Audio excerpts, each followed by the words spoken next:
Exciting times to say the least. Shit is popping off, man. Yeah. Yeah. Well, thanks for joining. And I thought we could start off with maybe just explaining or describing your personal background. So I've been following you on Instagram for, I think we met in like October. Yeah. I think. About that, yeah. And so I'm happy to have you on finally. Yeah, man, it's great. When I was talking to you, it was like, I'm just starting this podcast. Yeah. I don't know what I'm doing. I think that it hadn't even happened yet. No. So this is just an idea. Yeah. So awesome, this is technically, I think, it's going to be episode 11. Awesome. And yeah, so to prepare a little bit, I was looking at your Instagram, some of your clips. You have a lot of content, a lot of valuable content. Thank you.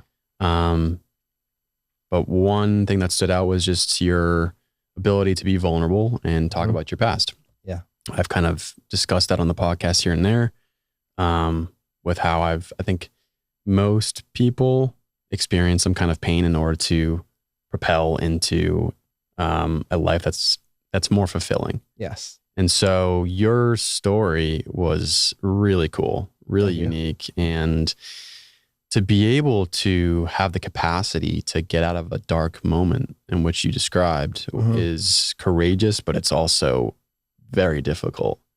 So I was wondering if you could just touch base on, I know you, I think you said you lived in the US and then did some tennis. You had like a tennis career. So do you want to maybe start there or anywhere you want? Yeah, it's a great place to start. So first of all, thanks for having me. And I mean, like talking to you back in October when this was only a thing and to see it where it is now, like that's awesome, man. Like really, like you hear a lot of people talk about, I want a podcast, but you're actually doing it. So kudos to you on that. Thank you. Yeah, man. Appreciate it. And thank you so much for having me on. Of course. So tennis is a great place to start because tennis and I've written about this before, but tennis was my first love. You know, it was my first like savior in a way. Tennis did so much for me because when I was born with severe asthma and severe food allergies. And so that made like team sports were really hard, like playing soccer, playing baseball, basketball, football, all that stuff. I would have to stop all the time because of an asthma attack. And so then the team is like, you got to call timeout or whatever else it is. And, as a kid, like coaches are willing to do that. But at the same time, I felt like a massive burden. And so for the first, it was probably the first 15 years of my life. It was in and out of the hospitals 3 or 4 times a year, sometimes for 3 or 4 weeks at a time, just like basically living in a hospital because in Vermont where I grew up, the pollen that would happen in the spring and then like the super cold winters were really hard on my lungs. And so I would, oftentimes like the dryness of the winter would cause my lungs to have a airborne irritation. So a lot of like 2 a.m. rushing to the hospital. One time there was there's so much to get into. I was playing Little League baseball and I'll get more into this later, but I ran around I hit a triple, ran around the bases, landed on third base, and then all of a sudden stopped breathing. I got dizzy, lightheaded, and lost consciousness. And so the next thing I know is like I'm in my dad's arms and he's carrying me across the field. Excuse me. And the next thing I know after that is I wake up in a tent, like in a literal like big square tent around my bed in a hospital room with medicine or oxygen being pumped into it because it was the only place that was safe. Essentially my lungs had stopped working and I went unconscious for hours. And so that was kind of the experience that I would have. Like that was the most extreme case of it, but I had other like kind of smaller, less intense, but very severe responses to asthma that way. And then also food allergies were a big one. And so like going to a birthday party and eating cake was a big like, oh no, I don't know what's in that. Like, is it carrot cake? Does it have walnuts? Is there a peanut or an almond in there? And so like always having to watch out for what I was breathing, what I was eating, what I was drinking. All this stuff created a very, very, fearful existence. I was basically in survival mode all the time. Like no time to like drop into being a kid. And don't get me wrong. Like if you would ask me 7, 8 years ago, or maybe even 10 years ago, what was your childhood like? I would be like, it was fucking amazing. My house was full of love. My parents didn't really fight that much. We had plenty of money. We went on trips. played tennis and golf every summer, skiing every winter. Like there were a lot of really, really great experiences I had as a child. And the more I learned about why I was like I was as an adult, struggling with addiction, struggling with heartbreak, struggling with a lot of limiting beliefs and stories, I had to look deeper into it. Like what was really going on there? And it was that I had these like really, really traumatic is one word for it, but like these experiences of childhood where it wasn't like the kids that were around me. I didn't have the same experience as my sisters. I didn't have the same experience as my friends because I had this honestly fear about every breath I was taking.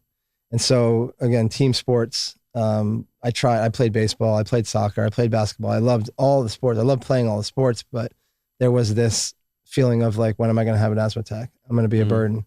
And I felt like a burden to my family, to my friends. So this is a lot of the things that I had to work through later on in life. And so I found tennis. And when I was probably 7, 8 years old, I started playing golf and tennis, and golf was the first sport that I started playing a lot of. And then tennis I picked up a tennis racket one day because I saw my sister win a racket in a clinic. She was like, the prize for the end of the summer was a racket, and she won it. And I was like, oh, I want to win something like that. And so I started playing tennis, and it turns out I picked up the racket. I had really good eye-hand coordination. I was fast. Like I was really good at tennis. And so I immediately fell in love with it. And I think that a lot of the things about tennis, one is that it was an individual sport. So, and individual sport, and there's a lot of times for rest. Like I think that they did a study on Grand Slam tennis matches. So they're 5 set, best of 5 sets. Sometimes they're like 4 hours long, 3 hours long. And out of that 3 hours, you're only actually playing tennis for like 20 to 30 minutes because of all the rest. So points last maybe 15, 20 seconds at a time. You switch sides every 3 games. Like you get these moments of rest where for me, that allowed me to catch my breath. And it allowed me to like, if I needed a break, it's okay to like stop and catch your breath. Like it wasn't a long run. Like with soccer, you're running for 90 minutes. Basketball, you're running for 48 minutes. And so tennis just landed in my life, and it fit everything. It fit like my personality. It fit like my eye, like I could see the angles. Like there was so many things about tennis that I was just like, I for the first time in my life felt on the tennis court, felt safe, felt successful, felt like, at peace. And there was all these things that tennis gave me. And so I stuck with tennis, and tennis, along with that feeling of fear and vigilance and survival mode, was that feeling of being very different than all my peers. So I would go to social like parties or birthday parties and feel very different. And a lot of times the kids would pick on me. If I had an asthma attack, they would like point and laugh and like breathe. Like they would do like a breathing thing that was like mimicking my asthma attack. And so, kids are brutal. Because kids are brutal. Kids, and they don't know. Yeah. But at the same time, it can be harsh. It can be harsh. Yeah. And you don't know. And I think we're all guilty of both sides of that, like as kids. And so, I developed a lot of social anxiety. Like I would tell my mom, like I would actually mimic or fake having an asthma attack before a birthday party so that my mom would be able to call the parent and be like, sorry, Sam's having an asthma attack. He can't come. Just to avoid that feeling of being so out of place, the social anxiety and the getting picked on or whatever else. And so tennis, I got so into it that instead of every weekend going to birthday parties, or later in high school going to keg parties or whatever it was, I had this thing that was more important, which was tennis. And so on the weekends, my dad and I would travel all around New England, going to all these different tennis tournaments. And so it gave me an excuse not to go to these parties. So it kind of withdrew me from that social anxiety. It saved me from experiencing that social anxiety on such a level, that was traumatic. Now, later in life, not having had really that social interaction sort of created a problem too, which drugs and alcohol fixed. And so I just dedicated my life to tennis. Like, this is my peace. This is my love. Like, I don't care about anything else. And you were you were sober throughout that time? Yeah. So I because of tennis, I waited longer than most to dive into the drugs and alcohol. Sure. I think the first time I got drunk a few times. I think the first time was 8th grade maybe, but it was one time and it was like crazy and awful. And I'm like, I don't like that. Another time in high school, again, like same thing happened. I got really, really drunk at a party and like ended up throwing up everywhere. And I'm like, this is what this is like. not so sure about it. Like I got more important things, and tennis was it. Mm-hmm.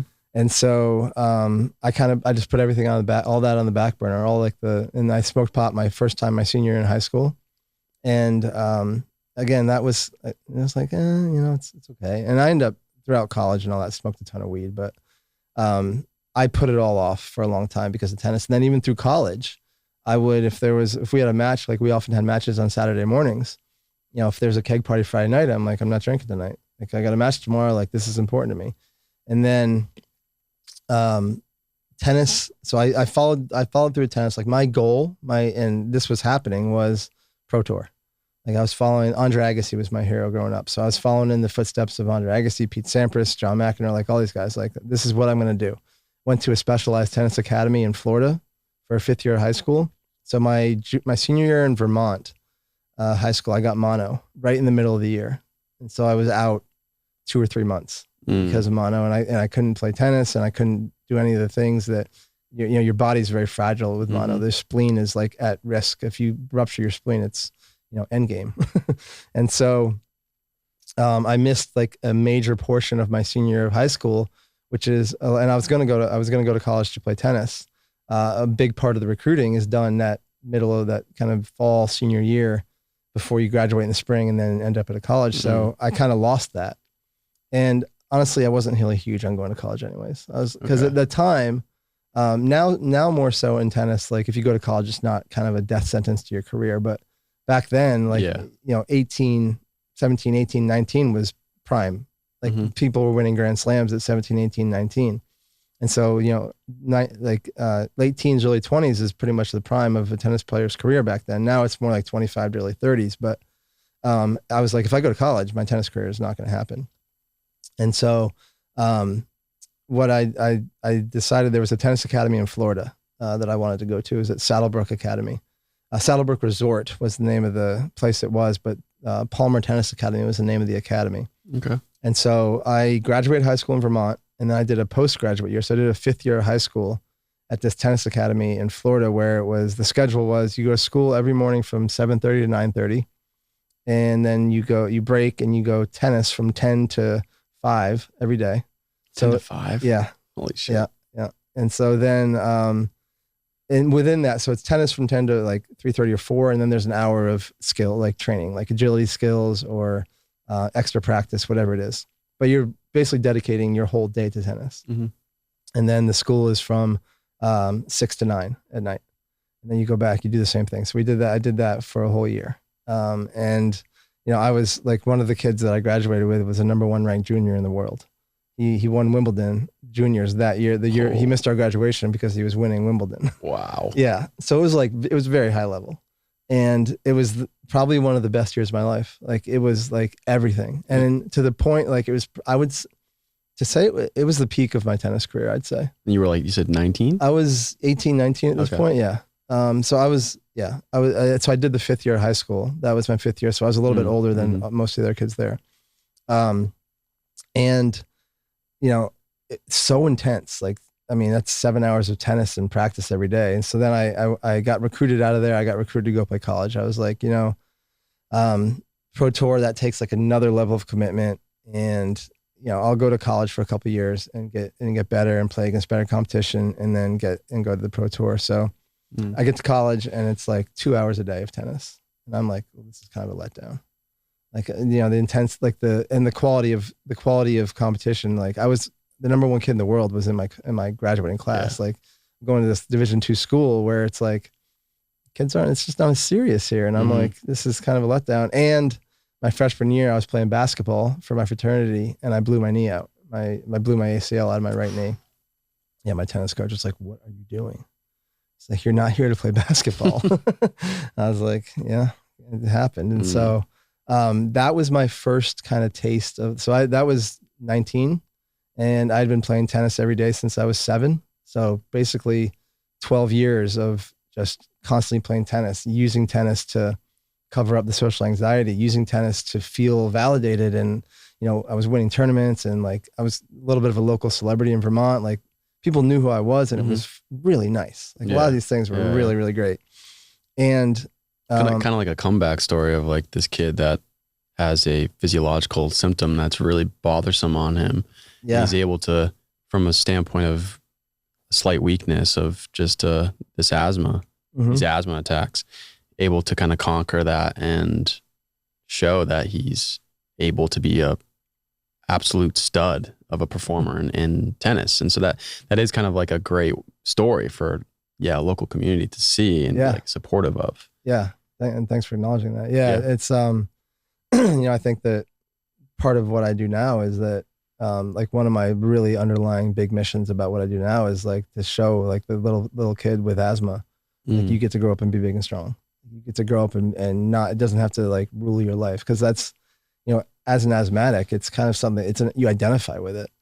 And so shedding that identity, it's huge. And so, when I blew my knee out, I shifted the identity of like an asthmatic kid to this identity of, star athlete, tennis player.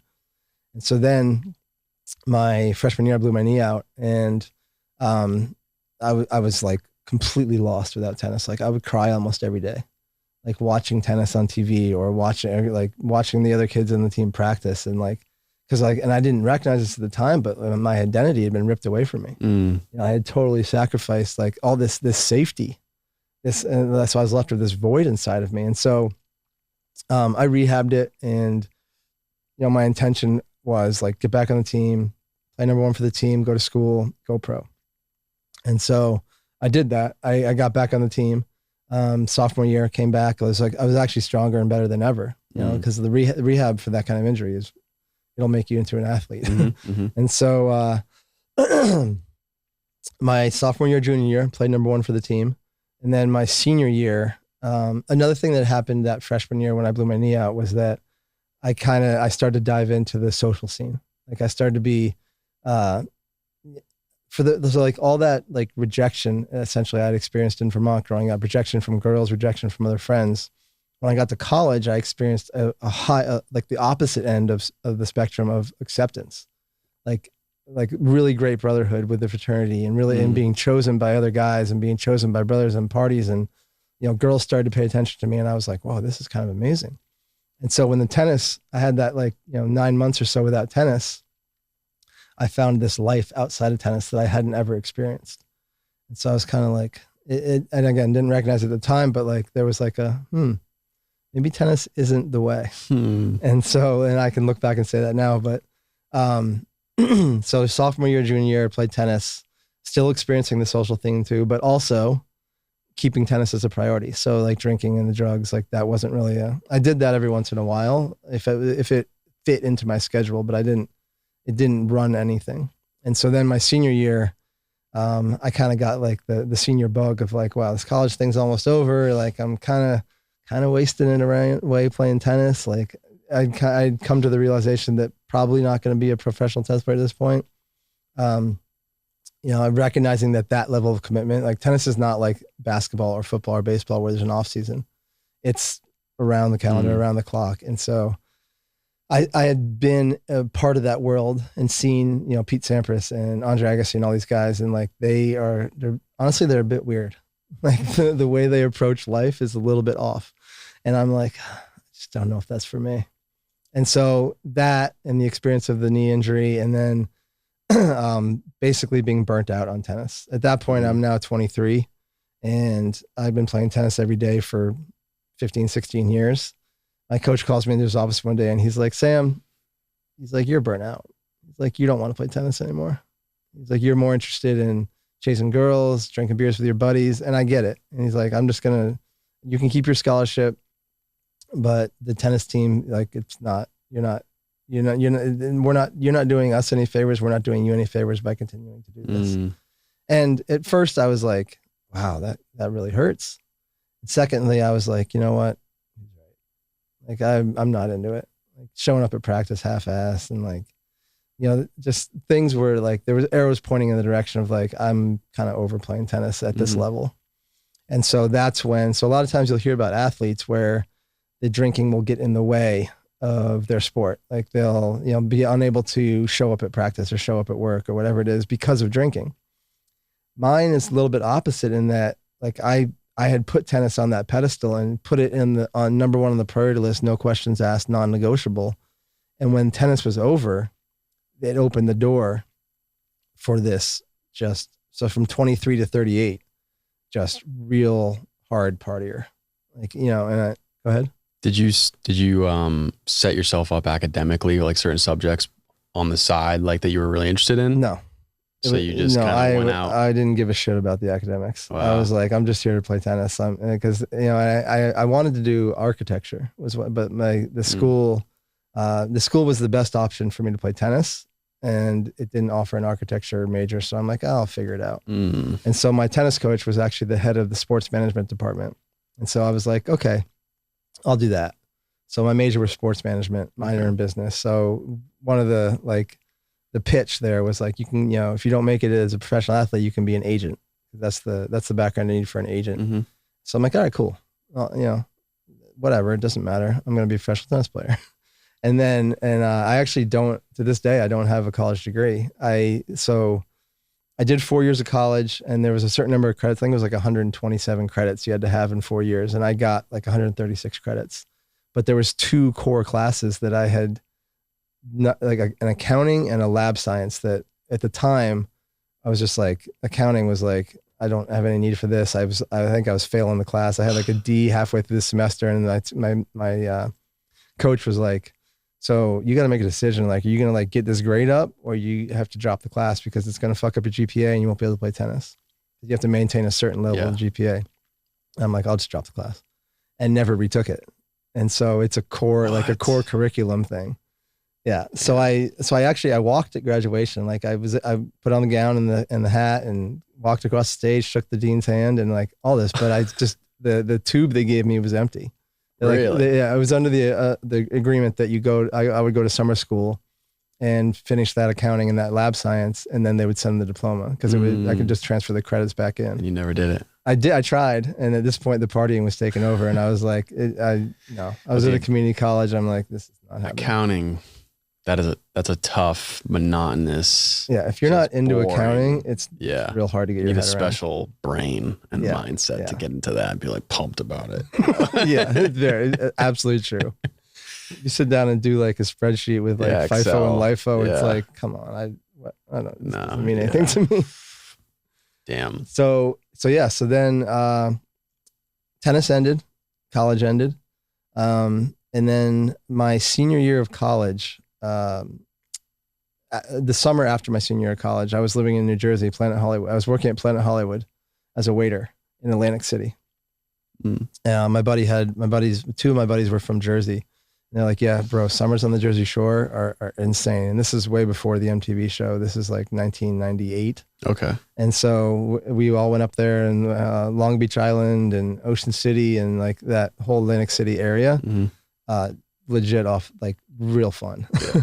And that same summer, my best friend and his girlfriend from college were hiking through the mountains of North Carolina, and this guy came down the trail and shot both of them, killed them. And so we all as a group kind of had this collective experience of our, a really small knit, tight knit group. My college had like 1,000 kids in it. So it was a really small Division II school. And so our community got just super bonded. And so we because of their death, like we kind of all like graduated, and then we kind of scattered and I went to New Jersey. Some other people went back to Florida, where they're from. I mean, it's an East Coast school. So it was in the middle. And then what happened was that this kind of catalyzed us all moving back to Charlotte to, do life after college together. And so after Jersey Shore ended, in the fall, I went back down to North Carolina and moved in with 4 of my buddies. And we had a house that was affectionately called the Crack House. Oh, yeah, it was downtown Charlotte. It was like this older house and I think we each paid like $300 a month to live there. If you don't mind me just putting a pin on the death of your friends, like what happened with that? They were just hiking and yeah, so they were hiking. So him and his girlfriend, they used to go hiking like almost every weekend up in the Appalachian Mountains in North Carolina around Asheville, Pisgah National Forest. And so what happened is that at the time, Eric Rudolph, do you know Eric Rudolph? So he was this guy, he's the 96 Olympics, the Atlanta Olympic bomber. The bomb went off at Centennial Park in the Olympics in 96.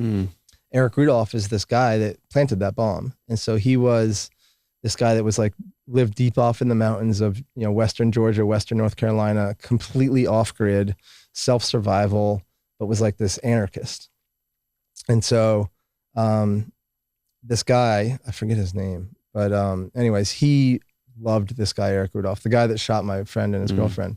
He kind of idolized Eric Rudolph, and he wanted to do the same thing. So he created this camp in the woods and basically was living off the land. And, I guess I'd run out of money and was looking for money for drugs. And so what he did is he would walk the trail and scope people out and see like, oh, they have money. Like I can steal their money, and they have clothes. I can steal their clothes. And so he found my buddy and his girlfriend and just walked into their camp and just shot him. Was he shooting people prior, or would he just like put him at gunpoint? This was his one only. He didn't do this to anybody else. It was just this day he decided this was going to happen. Holy shit. Yeah. And so he was just walking down the trail. And he shot my friend. And then, his girlfriend like ran to him and was kneeling over him, and he shot her. Jeez. And then he ended up stealing all their clothes. When they found him a few days later, he was driving my buddy's car, like wearing all my buddy's clothes. Like he totally he was looking for $5-10 for crack. And he just like chose these guys, these two people.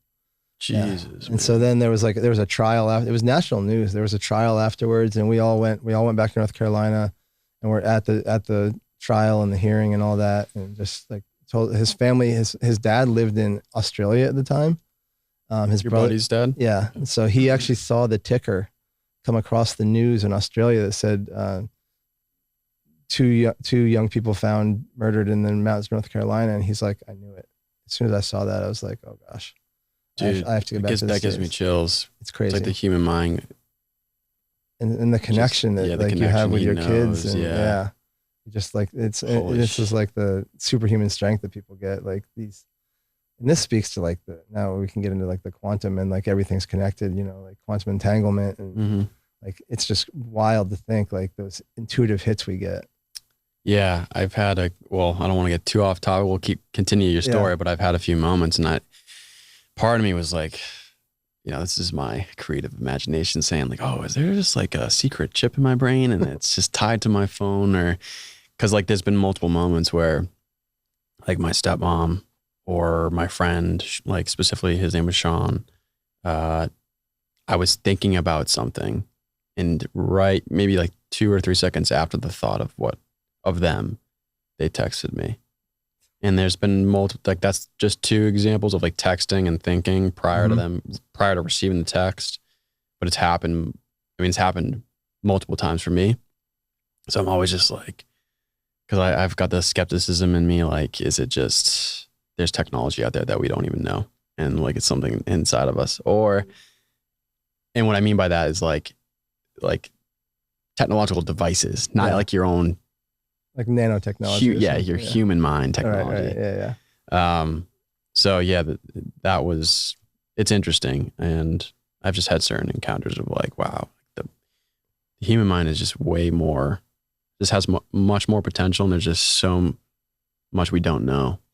Yeah, and you look at it like, totally agree with you. And like ancient Egypt, like these ancient indigenous cultures, whether it's the Mayans or the Egyptians or whoever, like way even further back, like they were so tapped into all this stuff. Yeah, they knew things that I mean, to say like we're more advanced than them, I think is a complete farce. Like we might have a computer screen, but I mean, they may have had that too. But like you look at like the hieroglyphics and the cave drawings and like the way the pyramids were built and like all this stuff, like these guys, they were highly, highly advanced beings. That subject specifically in history is something I'd like to tap into, because I haven't really, but I've heard certain people talk about like they were able to use the power of sound to almost like levitate different objects, which just sounds so nuts in modern Western society in 2020. Like 80-ton blocks of granite. Which like, so were there maybe there weren't slaves that were actually dragging them. It was just like sound. Yeah. I mean, you go dive into that. Like I've been diving into it recently. Like I'm sure I haven't gone fully down the rabbit hole yet, but I've seen some things, and it's like I mean, some of those stones that they got, the material was from 500 kilometers away from the site of the pyramids. So not only did they have to like get it up into the pyramid shape, they had to move it 500 meters, and it's perfectly precision cut. Right. Yeah. Yeah. I mean, it's nuts. And I've heard on a podcast too, where the way it's structured, the architecture of the stone, like they should have had unbelievable technologies to drill and to, like, it just doesn't seem possible at that point in time. The way that it doesn't seem possible now. Yeah. Well, yeah. Like we can't replicate it.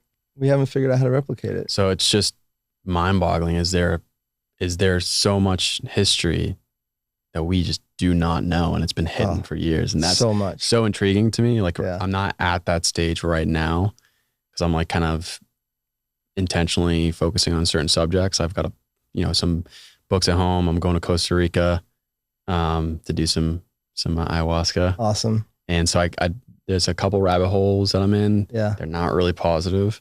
But they still kind of spark my interest. One being, it was called Chaos by Tom O'Neill. He went on Joe Rogan and he talked about, it was called Chaos, subtitle, Charles Manson, CIA in the 60s. Oh yeah. And it's like, that's a deep one. It just demolishes Helter Skelter, which was written by the prosecutor of the Manson trials. I've talked about this with Noah when he was on, and I didn't get too far into it, but these things kind of like fascinate me about more modern American history. Yeah. That's like uncovering now. And it's like, wow, our government's been lying to us. We've been fed a lot of misinformation. Yeah, for sure. But anyway, so we're kind of going on a tangent here, but to go back to your personal story of going, so you went back to South Carolina. So North Carolina, Charlotte, North Carolina. Okay. So we, at the end of that summer, we all moved back to North Carolina. There was probably 50 of us in this group, and we just all, we all kind of congregated into Charlotte, so Belmont Abbey, the college I went to, is right outside Charlotte, and Charlotte's an amazing city. So we went there, and I got a job in a bank right away, doing small business loans. My friend was a recruiter. It was First Union at the time. Then Wachovia, it's Wells Fargo now. I got there and she's like, hey, I can get you a job. Like a bunch of my friends are working there. It was like, yeah, sure. Pays whatever it was, $36,000 a year at the time. And I'm like, cool, making money, like $300 a month for rent. Like, this is fine. Oh yeah. And so that's cheap. Dude. Compared to nowadays. Oh my gosh. Especially in Austin. Yeah. And I've lived in San Francisco before here. So like even there is like twice Austin. Yeah. I think back to those days. I'm like, what was $300 a month? Like, that would be so fucking sweet right now. And the rate of like salaries and wages are not keeping up with them. So it's not good. Anyways. So yeah, we get back to Charlotte, and then basically the party kicks off. The party kicked off in New Jersey that summer. Actually, I got in a really bad car accident the end of that summer, DUI. It was 4 a.m, and I was driving over a bridge in New Jersey, literally hanging out of the window of my car, like hugging the guy behind me, going 50 over this bridge. You were driving too? Yeah. It was 3:34 in the morning. We're actually leaving Summers Point, New Jersey, heading to Ocean City or Atlantic City to go gamble at the casinos. And we crossed over this bridge and we're like, whoa, there's like being wild. We all get back in the car. I turned left on this one-way street and ran straight into a dumpster. Oh. Yeah. Going like probably 35 miles an hour.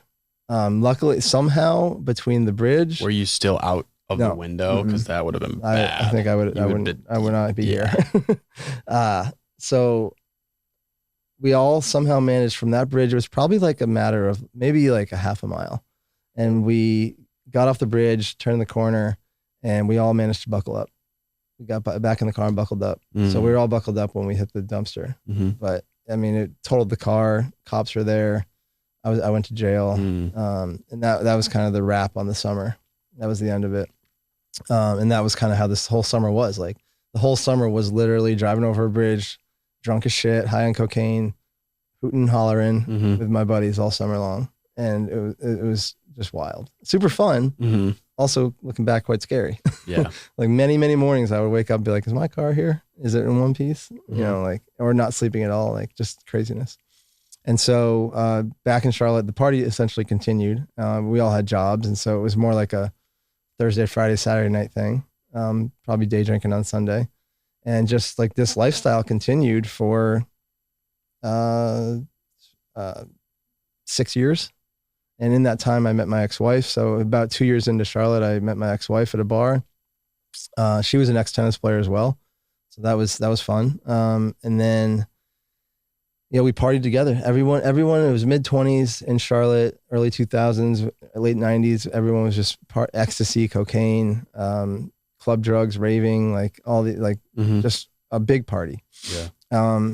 And, working for the bank, and still doing well enough at work that, getting promotions here and there, And then eventually I left the bank and I got into copier sales, more free time, more money. And then eventually my wife and I decided that we're done with Charlotte. So I'd been in Charlotte for 4 years of college and about 4 years after college. So 8 years total. And she was from South Florida, Fort Lauderdale. And so, I was like, I love playing golf. I love playing tennis. Let's go where the weather's nice and there's beaches. And that's where her and her family were from there. So we moved down to there. We lasted maybe another year together. And I realized that this is not the place for me. Not Fort Lauderdale, but the marriage wasn't right for me. So, I called it one day and just said, after a 6-month period of just not really great interactions at all, I was just like, this, I cannot stay in this marriage anymore. And so from there I moved down to Miami. I had a buddy living in Miami who had an extra bedroom, and he's like, yeah, come on down, move in, split rent. And so I moved to Miami and got into commercial real estate. And so I did commercial real estate for the next 10 years in Miami. Miami and West Palm Beach. And so this was 2004. And so 2004 to 2008, it was peak real estate market where and it was South American money coming in Miami. It was you just show up at work and they give you checks for $25,000. Wow. For not doing anything. You don't have to make calls. You don't have to do anything. People are like, here, I need to list my property. I got this guy from Argentina coming in. He wants to buy it. Let's do the deal. And so then the market crashed in 2008 and 2007. And I was like, you got to start making calls. You got to start actually being a real estate broker. It wasn't so easy. Yeah. And my drug use and alcohol use had ramped up. So, from 2004 to 2007, it was, a lot of drinking, a lot of partying, a lot of networking, just, living in Miami, being in my late 20s, just doing what Miami people do, just raging. And, there was some ugly moments, but it was also a lot of fun. And then in 2007, I was up all night with one of my buddies and I lost my wallet. And so I'm like, shit, where's my wallet? So I call my girlfriend. I'm like, hey, I think I left my wallet in my car, which is at the bar from the night before. And I go to the car and driving down the street of Coral Gables, and I'm looking for the wallet on the floor of my car, glove compartment. I'm starving. I'm like, and I just blow through a red light and T-bone this other car. And this is no sleep, probably had a drink about an hour before this. And this is 10 in the morning. And so cops are coming. I'm reeking of alcohol, slurring my words. And I go to jail for 2 nights in Miami. So that whole, actually 2 days. So that whole day, and then that night, and then the next morning, I got bailed out. And from there, that was everyone else's permission to be like, bro, we've been worried about you for years now.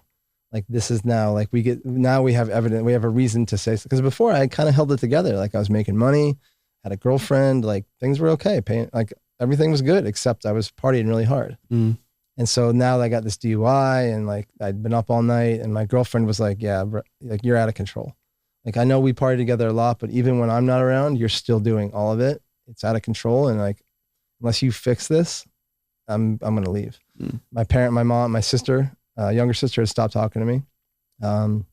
My mom was kind of like, I really got to be careful about how I talk to you, because it's very, very traumatizing to call you up and you're drunk or high, and I don't know who I'm going to get. And my dad was always in my corner. My older sister was always in my corner. And it gave them all permission to say, you need to fix this. You need to do something about it. So I hired a lawyer and then went to rehab for 30 days in West Palm Beach, a place called the Hanley Center. And I had never intended on like, this is my, like, I'm going to be sober forever. But I did recognize like, okay, yeah, this feels out of control. I'm tired. My body hurts. Like I felt the breath of like everyone on my back. I'm like, let me just go 30 days, kind of a timeout. And so I went for 30 days, talked my way out of the rehab 2 days early to go to a wedding with my girlfriend. I didn't drink at that wedding. And when I got out, I was like, I am really, really awkward not drinking. Like I feel really uncomfortable not drinking. Now, backtrack to my childhood. Like the reason I started playing tennis was because I felt really awkward in social situations, like parties. Like I felt like the bright light was on me in a party. Like, look at that asshole over there. Look at that dumbass. Look at that kid. He's a fucking weirdo. And so that's how I felt. So I ended up playing tennis, and then I ended up partying, right? Tennis right to the party. So that was essentially, from age 10 till, what was I, 30 now? Or 33 at this point.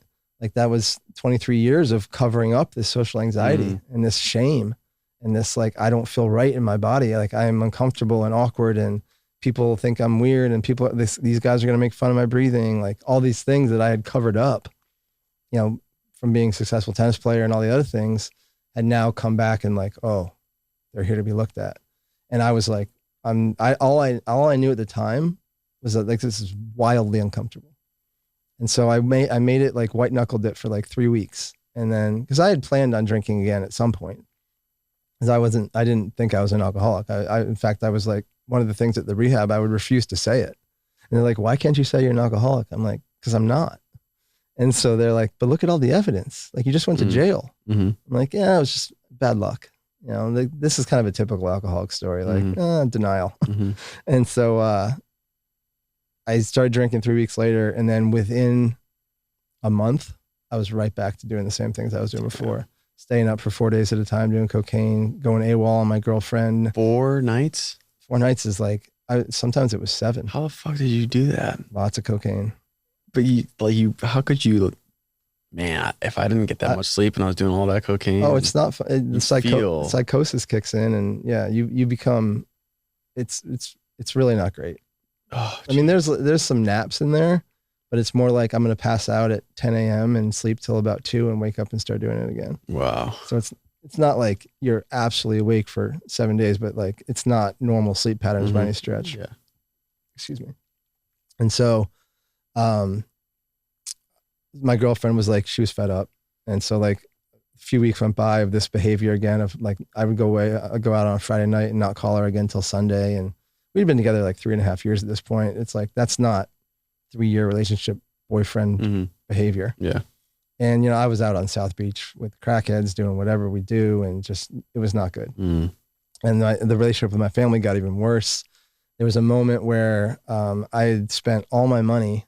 I had some buddies in town, and we went out to a club in Miami, and I paid for the bottle service for everybody. It was like $6,000. And I was like, I just covered it because I was drunk, and I'm like, I'm going to be that guy. I'm going to cover this. And it's going to be, I'm going to be, like, this is me. Like, yeah, nice guy. And but that like drained my account. Like it was all I had. And so I was supposed to go away with my girlfriend for the next weekend to Key West to celebrate our anniversary. Oh my God. Yeah. And so I didn't have any money. And real estate at this point had shit the bed. So there was like nothing coming in. And so I called my dad, and I was like, my parents were separated at this point. And I called my dad, and I was like, I made up the story about how I was outside of a club in Miami, and I had a little bit of cocaine on me, and I got searched, and they found it, and they arrested me. And I need $5 grand for a retainer fee for a lawyer. Oh man. Yeah. Just so I could go away with my girlfriend the next weekend. He's like, no, he's like, you're on your own. Sorry. And so then I called my mom and told her the same story. And she's like, yeah, no problem. Like, I'll send you the money. And then my sister, who's a lawyer in California, ends up like searching the database of like the national database of like arrests and all this. And she's like, your name's not in there. I'm like, I don't know what to tell you. This happened.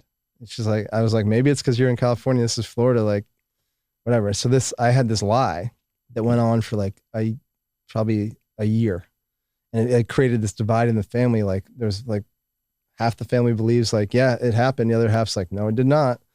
And so my mom, who had given me the $5,000, was like real, like questioning everything. And so I had my girlfriend, who was a lawyer at the time, write up a fake like receipt from a law office. It's saying like, yeah, this is the retainer fee, $5,000. Like, and so I gave it to my mom, like, here's proof. Yeah. And so this is how like committed to this lie that I was. Yeah. And this is like examples of like where I went when I was, in these states. And so, that was the kind of the tipping point of like, okay, it was a downhill slide. And then this is like the point where everything fell off the cliff. Started getting DUIs, started going to jail, real bad lies. So the girlfriend left me like after this like relapse, after the first rehab. She's like, these last 6 months have been the darkest time of my entire life. And I cannot watch you do this. And I can't do this to myself anymore. And she left. And this threw me into like, even like now I was not only an alcoholic and just like completely lost in the sauce, but I was also depressed. And so for that summer, that was in like March, May, maybe April, May. So like June, July, and August was just full on drinking and doing cocaine. And if I wasn't, it was either that or sleep. And, I had my drug dealer living with me at the time. Like it was bad. And so then finally in the fall, in October, my dad calls me up and he's like, all right. He's like, I got you a bed at a rehab center in Utah. He's like, I'm not going to force you to go, but you really need to think about going. And whenever you're ready, call me up and you can go. And so, I was still like the DUI that I gotten in the spring was still happening. And so the lawyer was like, yeah, you should probably go there. Like you can't come to this trial or the judge and him see that you have nothing going on in your life and that you're not doing anything about this. You will the repercussions will be massive for you. And so I was like, all right. So I partied this is the 7 days. Like I partied for 7 straight days. And then I was like, all right, I'm going to do this. And then I booked the rehab. I was like, I'm going. I think it was October 1st or something. And so the last 2 weeks in August were just like complete, just shit show. Just the most I've ever, to the point where like I was seeing things, hearing things, like it was bad. And so I go to rehab in Utah, 2 months there. And like felt amazing. Like, okay, like I started handling the depression. I got on, I think, Lexapro and started talking about things and like in process groups. Oh, dude, you must have felt, I felt great. Bliss. But I also didn't plan on being sober. I was like, this is another time out. Yes, it took me years to get to the point of actually committed to this.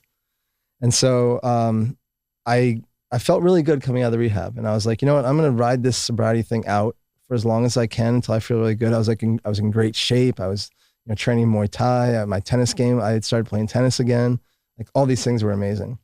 And then I went on a date like right around Christmas. And the girl's like, what are we drinking tonight? And I'm like, I'm going to have rum and Coke. And like literally didn't even think about it until that moment. But I was so in that moment, I was like, I can't tell this girl I'm not drinking. She'll just walk up and leave. Like I need to, like, I want this to go well. So I have to drink because I'm so uncomfortable.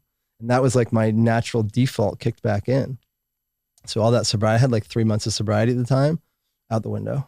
And from that moment, then it was like for the next 2 years, it was just like in and out of jail, hospitals, not rehab, but like I was living in Miami still. I stayed in Miami, a little bit of real estate here, a little bit there, but nothing was happening.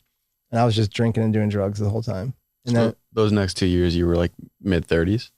Yeah. So this was like 33 to 35. And it was probably around like 2000. So this was 2008, 2009. Okay. So I got out of rehab on my birthday, actually, in 2007, and went back to Miami. 2008, that whole year. And then in August of 2009, I was like, okay, Miami's the problem. Like, I got to get out of Miami. So I was like, I'm going back to North Carolina, because that was like the last time that my life was stable, and it's not crazy like Miami, and I have a lot of friends there. And I get back to North Carolina and living in downtown Charlotte and living by myself. There's a bar right at the base of my building. And so it actually got worse to the point where for the next, so that was 2009, for the next 9 months, I was just drunk all the time. I met people that I was doing cocaine with. I ended up falling off a balcony, a second story of a bar. downtown Charlotte, fell 35 feet, landed on pavement below after a football game, after a football tailgate all day. Turns out, ayahuasca, in 2021, I went to do ayahuasca, and in one of the ceremonies, this bright light flashed, like in the middle of the Amazon rainforest, darkness, like real darkness. And the whole thing lit up like this. And it was like, that was a suicide attempt. Like cause I didn't know what had happened. I woke up, and the only thing I knew is that I woke up in the trauma unit of a hospital on Monday morning. And I didn't know anything. I didn't know why I jumped off, how I jumped off. I didn't know if I was pushed off. Like, I didn't know. And ayahuasca was like, yeah, you tried to commit suicide. Just because I was so fed up with all that, like, again, this childhood stuff, this shame, this guilt, this burden, this like all these feelings that I hadn't dealt with, depression, anxiety. Oh yeah. I was just like, I'm done. The ayahuasca, like, can you describe how you were able to just clearly understand that in that moment of taking ayahuasca? Yeah. So I was there for 3 weeks. I did 12 ayahuasca sessions and ceremonies. This is in 2021 now. 2021. Yeah. So you want to finish the rest before yeah. We'll get there. So finally 2010, summer 2010, I'm in Charlotte, and like I had fallen off the balcony. I had MRSA in my elbow from that fall. I had sliced my finger, nerve damage, like more like drunken Publix, another DUI, like really bad. Mm-hmm. So finally in like June 2010, I was okay. I have to stop drinking. Like, I know now that like drinking is not good for me at all. Like, and I was getting like ADHD tests. I was getting schizophrenia tests. I was getting autism tests, like mental capacity, like what is going on? And I have to figure this out. And all of it came back normal. And so I'm like, oh, great. And I was kind of like, good, but also like this now means that like the problem is alcohol. The problem is my drinking, because there's no other, like, it wasn't like I had a mental chemical imbalance or anything. It was just, no, you're an alcoholic. So I was finally like, I have to look at this. Mm-hmm. So I went to this rehab in Atlanta, stayed there for 4 months. And then when I left there, I was like, okay, Charlotte's a little bit dangerous for me. Miami's a little bit dangerous for me, but Delray Beach seems like a good place to go, because there's actually a lot of recovery in Delray Beach. It's it's known as like the recovery capital of the East Coast. So I moved to Delray Beach and put an effort in to be sober. But again, I don't like AA at this point. So I'm like, I'm just going to be sober, not doing any work, just not drinking. And so I was there for about 1.5 years, and it was like, 6 months of sobriety, a week of drinking, 3 months of sobriety, 2 weeks of drinking, 70 days of sobriety, a week of drinking. This went on, this like cycle went on for a year, until 1 week, I just spent a whole week just drinking. I was living off triple Baconators and Captain Morgan's. I would go out in the morning, I would get a handle of Captain Morgan's and like 5 Baconators from Wendy's. Wow. And just hole up in my apartment and drink all day. It's healthy snack. Sounds great, right? And so my girlfriend, I had a girlfriend at the time, and like I had broken up with her, and she was like knocking on my door, like, are you okay? Like, please let me know you're okay. I was like, yeah, I'm fine. And then I went to a sweat lodge, a Native American sweat lodge. After that week, I like finally, like Friday night, I think I fell asleep and just slept for like 24 hours. I woke up on Sunday morning, and I had been to these sweat lodges before, but like, I was like, I need to go to a sweat lodge. And in that sweat lodge, I had this like, it was a spiritual awakening, to the point where like everything had become clear about what I was doing, why I was doing it, who I was hurting, how I was hurting myself, the path forward. So much so that I got out of the sweat lodge, and I was freaked out. I was like, well, I can't talk to anybody. And you didn't do any psychedelics, or no psychedelics. No, okay. I wasn't like, the plant medicine thing wasn't even, I didn't know about it yet. How long did you do it? The sweat lodge? Yeah. It's probably like 2 hours. Okay. Cause I'm doing it for 3 hours. Yeah. When I go to Costa Rica. Dude, that's a Temescal. That's like an elevated. Yeah. That's good stuff. You're going to love it, man. Yeah. I mean, I've done saunas here for about a year now. Yeah. But it's way different.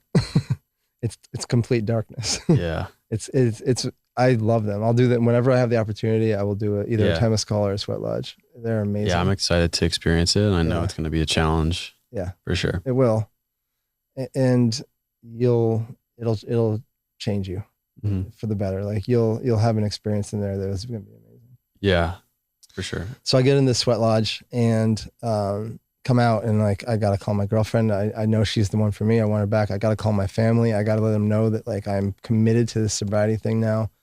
But I was like, also like I've been telling them this was 2011. So I've been telling them all this for 5 years now, that I'm going to change. And so I'm like, let me sleep on this. And if I still feel this way in the morning, okay. So I still felt that way in the morning. So I called up everybody. I actually got a sponsor for the first time. And I was like, take me through the steps right now. And I went through the steps in like, probably like 6 weeks and just committed to sobriety. Went to meetings, like totally dove into AA. Everything was great. And me and my girlfriend actually moved back to North Carolina. And when we moved back to North Carolina, I stopped doing all the work again. And so it got to be, I was like, and I had convinced myself that like one year post binge that I was on, I'm going to reevaluate and see if maybe I can have some drinks again. And so my girlfriend was like, hell no, you're not. Like you are not, as long as I'm in the picture, you're not drinking again. And so what I translated there was, okay, so if I want to drink again, I have to get rid of you. And so, yeah. And so we're in North Carolina, and like it's coming up on the year. It's got about maybe a month, 5 weeks. And I was like, all right, I'm not happy in this relationship. So I broke up with the girlfriend. She's from California. So she left North Carolina. I moved back to California. And therefore I'm by myself, and I hang on for another 2 weeks. And then I have a buddy in town from high school who has no idea about my drinking history, that I've been to jails and rehabs and all this. We go to a football game, and he's like, my beer? I'm like, it was like 2 weeks short of a year. And I'm like, close enough. Like I made it a year. Started drinking. That weekend, everything went pretty okay. And I'm like, it worked. Like I took a year off of drinking, and I'm like, I'm cured, I'm fixed. Like I can do this again. The second weekend was like, a little questionable. Like had some blackouts and and then the third weekend was right back into the cocaine and the alcohol. And it ended up being like another 5-day bender. And so for the next 2 months, I was drunk all the time. And then I went to hospital 4 times in these 2 months. So that's like every other week.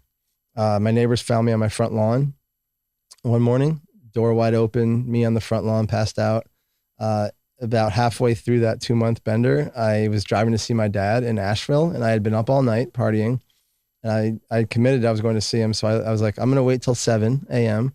when the gas station opens, and I can go buy some 4 Locos and a 12-pack of beer for the ride to Asheville, which is 2 hours. So no sleep, get in the car, go get the 4 Locos, head on the road to Asheville. I get about halfway there, and I'm like, I can't see straight. I have to pull over. So I pull off the highway. And I'm sitting there. I take the keys out of the ignition. I'm sitting there. I got a bite to eat, and I'm just sitting on the side of the road. And the cops come up behind me. I'm like, this is weird. And so they knock on the window a few times, and I kind of don't notice they're there. And they were like, we were knocking on the window for 2 minutes before you saw us. I'm like, this is what they told me afterwards. And I get out of the car, and they're like, we're gonna do some field sobriety tests. And I was like, don't bother. I'm hammered. Like, whatever you got to do, so they arrested me, took me to jail. I was in jail for 8 nights that time because my dad was fed up, and he was like, no, I'm not, like, you're going to stay there until I cool down. And so what had happened was I got off the highway onto the kind of rural road off the highway, and I had basically was in the other lane about to head on collide with this guy, and I swerved out. And he was like, he told me he had to testify in the trial, and he explained what happened, and he was like, the car was like about 5 feet from a head-on collision before he swerved out of the way, going 40 miles an hour. Jeez. Yeah. And so and I didn't know that happened. I was completely blacked out. And so, so this was, September 20th was the day I started drinking. November 21st now is the time that, I'm sitting by myself, 4 a.m. in my kitchen, bottles and glasses and everything all around. My drug dealer just left. My friends had just left. And I'm sitting there with a pile of cocaine and a bottle of rum in front of me, like ready to keep the party going. And all of a sudden, this voice comes in my head, like, you have to stop. This cannot continue. And so in that moment, I was like, oh, okay. Dumped the cocaine, dumped the rum, called 911 and was like, hey, I'm having really, really disturbing thoughts. Like, I need someone to come get me and take me to the psych ward. And at the time, I was not having actual suicide. Like, I wasn't going to commit suicide, but I knew that if I called them up and been like, I'm drunk and high on cocaine and I'm very scared, they're going to be like, go to sleep it off. You'll be fine. And so what I did, and so I knew that if I had to tell them that I was having suicidal thoughts. So they took me to the psych ward for 7 days. Stayed there for 7 days, literally got on a van from the hospital, went to the airport, went to a rehab in Michigan, went from the rehab in Michigan to the rehab in Utah, went from rehab in Utah to sober living in Utah, and then I moved to San Francisco. And that was the last time I ever had a drink. Holy shit. November 21st, 2012. So over 10 years ago. And that was, and like, it wasn't like the worst I had ever been. It was bad, but like, you know, like I'd fallen off a balcony and been in the trauma unit before. Like there was a lot of bad car wrecks, and but it was the end of the road for me. Like this was it. So what do you think that voice? Higher self. Yeah. It was like the voice came in, and then all of a sudden I saw my dad's face, just weathered and old and sad. I saw my mom. I saw like all the pain and wreckage that I had caused other people and myself was like literally just right in front of me, like a person, but like right in front of me. And like, you need to like stop what you're doing and start fixing this because you cannot go on like this. And thankfully, gratefully, I have not had any urge to have a drink of alcohol since that moment. Yeah. 10 years. Yeah. Holy shit, Sam. Yeah. That was a great detailed story. Oh my God, there's so much time. A lot of questions popped up, which I don't even know if I'll be able to remember them, but do you still maintain a good relationship with your family now? My mom and my sister. So my dad passed away in 2015. Sudden heart attack. Sorry for your loss. Thank you. So I mentioned earlier, my dad and my older sister were the two that were kind of always in my corner. Mm-hmm. My mom and younger sister were the ones that the relationship got really fractured. Yeah. My dad passed away in 2015, heart failure. I had left a AA meeting in San Francisco and walked out, and the Asheville Police Department called me and said, we found your dad. He passed away last night in his sleep. And that was 2015. And then my older sister passed away in 2018 from alcoholism. Gastrointestinal hemorrhaging and cirrhosis of the liver. Did you know she was an alcoholic? There was whispers about it. So if I was pretty much an alcoholic out loud, like, you know, jail, falling off balconies, rehabs, like it was no secret. She was the silent sufferer. Like she didn't tell anybody about how she was suffering, but also there were whispers around, like a small town in Vermont. There were whispers that like Amanda drinks a lot. And like, I tried to talk to her a few times about it, and she was always like, yeah, I'm good. I'm not as bad as you. Like, I'm not like you were, and I'm good. And then she's dead. Maybe that was the crutch that she leaned on subconsciously too. Totally. I saw 100% believe that because her experience didn't look like mine. She was like, oh, I'm fine. Because mine was so over the top. Yeah. Maybe she would. My father had a friend that passed away in his 50s. Yeah. And he was a functional alcoholic. Yep. He was able to work. He made good money, had good relationships. He was a friendly guy. Every time I met him when I was pretty young, like he was just always really nice. Yeah. But he could drink, and he did. Yeah. I mean, the many faces of it is wild to see, like where it takes people, how they show up differently, like a functional alcoholic. And then there's me, who is completely dysfunctional. Yeah. It's crazy. So the relationship with my family, my mom and sister, it's still pretty strained. You know, it's a long road back from that, and there's never been quite a full recovery, like a full level of forgiveness from that. But it's something that is, you know, we work on it, and you know, there's relationships there, and like the rest of the family get along great. It's just like the ones that were like really immediately hurt. It's tough. If you don't mind me asking, how are you trying to build that forgiveness?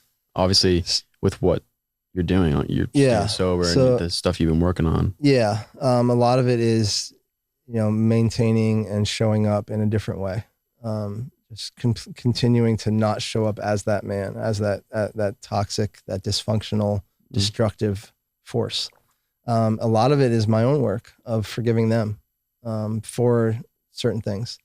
And so a lot of it is, internal, like doing a lot of the work. There's work to be done, face to face and have conversations. And, it's really tough for people that do the work, the personal development work, the deep inner work. For people that do the deep inner work, to communicate with the people that don't is oftentimes really, really tough. So what that means is that a lot of times the people that do the work have to do more of the heavy lifting, in essence, speak both languages, right? So I can speak like certain language, like around you, or a certain language around my girlfriend, or, when I'm in a men's group facilitating a retreat, like I can speak this certain language of consciousness and evolution and, like use the personal development language. When I go interact with my sister and my mother, it has to be a different form of communication. And so I work on that, bridging that gap of communication in my own work. And, it's honoring, it's having a lot of compassion for myself and for them. It's having a lot of empathy for them, and having a lot of just knowing that, like, I have been where they are. They have not gone to where I am. So they're not capable of speaking the language that I use to communicate how I'm feeling or how I'm experiencing or what I'm processing. So but I am capable of using their language. So for me, it's how do I tap into that and communicate with them so that they can properly understand where I'm experiencing, and so that I can make sure that they feel seen, heard, and held. I think the way that you've been just talking right now, everything that you like, that was like a 40-minute background session right there. Yeah. The way that you explain everything, I'm just hearing that, I'm sure you've maybe discussed that with him, but the way that you narrated and described everything, I'm sure it'd be helpful for them to see that. Yeah. Or hear that. Yeah. It is. And they get to do some work to receive that. Mm-hmm. There's still some walls up, because like once the drinking stops, there's still, it takes a minute to recalibrate. And so there's still some, like, it's not like drinking stops, destruction stops, bad behavior stops. Like there's some things that have to get worked out. So the drinking stopped, and that's a good thing.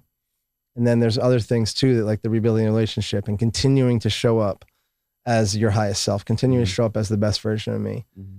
That's where like the breaking down the walls happens. And that's going back in and being around them and going to Thanksgivings and Christmases and 4th of Julys and birthdays and being way more thoughtful.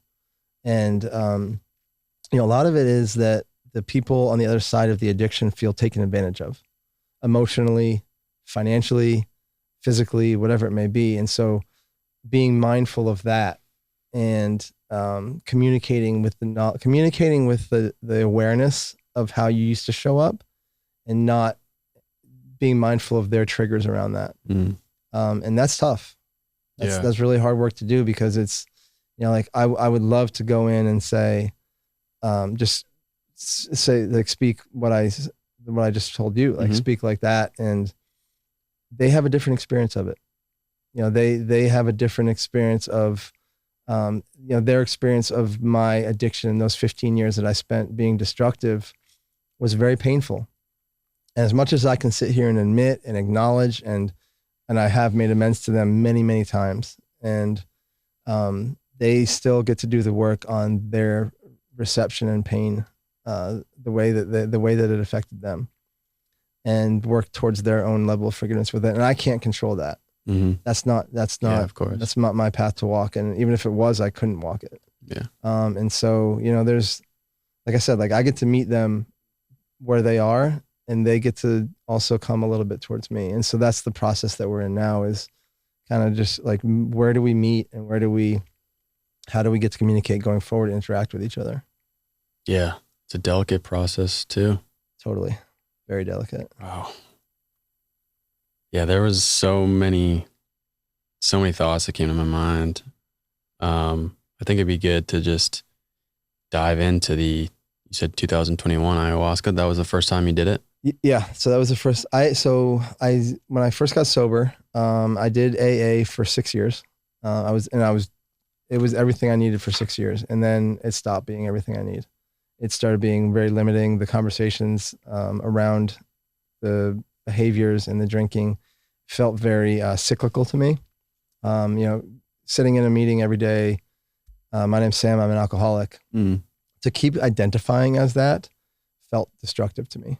It felt like it not so much like was moving me closer to drinking again. It was just not allowing me to move forward. And I really craved moving forward. So after 6 years, AA, right when I moved to Austin, I decided like that no more AA for me.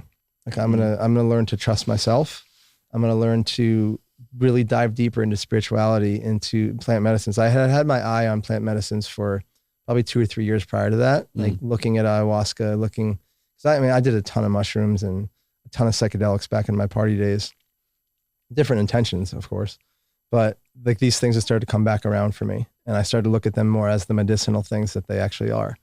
And so ayahuasca came up, other things, 5-MeO, wachuma, psilocybin. I have one question for you before we get into the ayahuasca. So prior to getting into that ayahuasca experience, how are you able to transcend the external validation that you received from tennis and then eventually from, like drinking? How are you able to transcend that? Was it before? Trial by fire. I was going to say, was it before the ayahuasca or was it after? Did you have somewhat of a... I think the ball was rolling on it before I got really deep into the plant medicines. That accelerated the process. Okay. And I'll say this before we get into the plant medicine stuff, is that, plant medicine is part of what I do as a part of my purpose is I facilitate plant medicine, earth medicine. And I'm a big proponent of people going to do it. And I work with them on the preparation and the integration.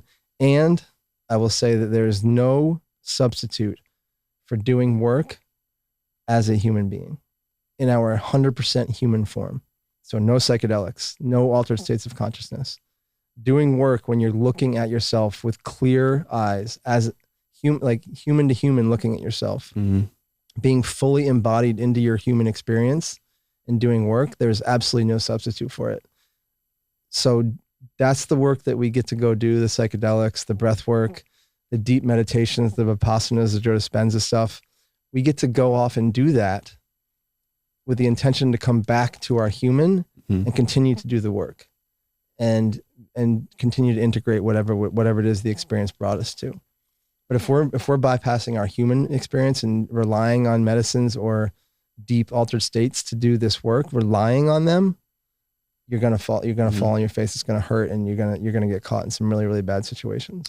Yeah, that I feel like there's this trend now too, because of psilocybin microdosing becoming more of a norm. Yeah, more accepted in society compared to you got the Woodstock festival back in the 60s. Yeah. And everyone's like, what is going on? Yeah. And some people might think, well, these are, depending on the dose of how much psilocybin you do or whatever psychedelic you do. But if you're microdosing, some people just may anchor that to an extent that's like, oh, I'm going to have a glass of wine to kind of chill my nerves on this date and whatever. And so I'm, I feel elevated or I don't know. It just seems like even though there is this focus on the spirituality and dissipating of the ego through these plant medicines, some people still have this kind of materialistic,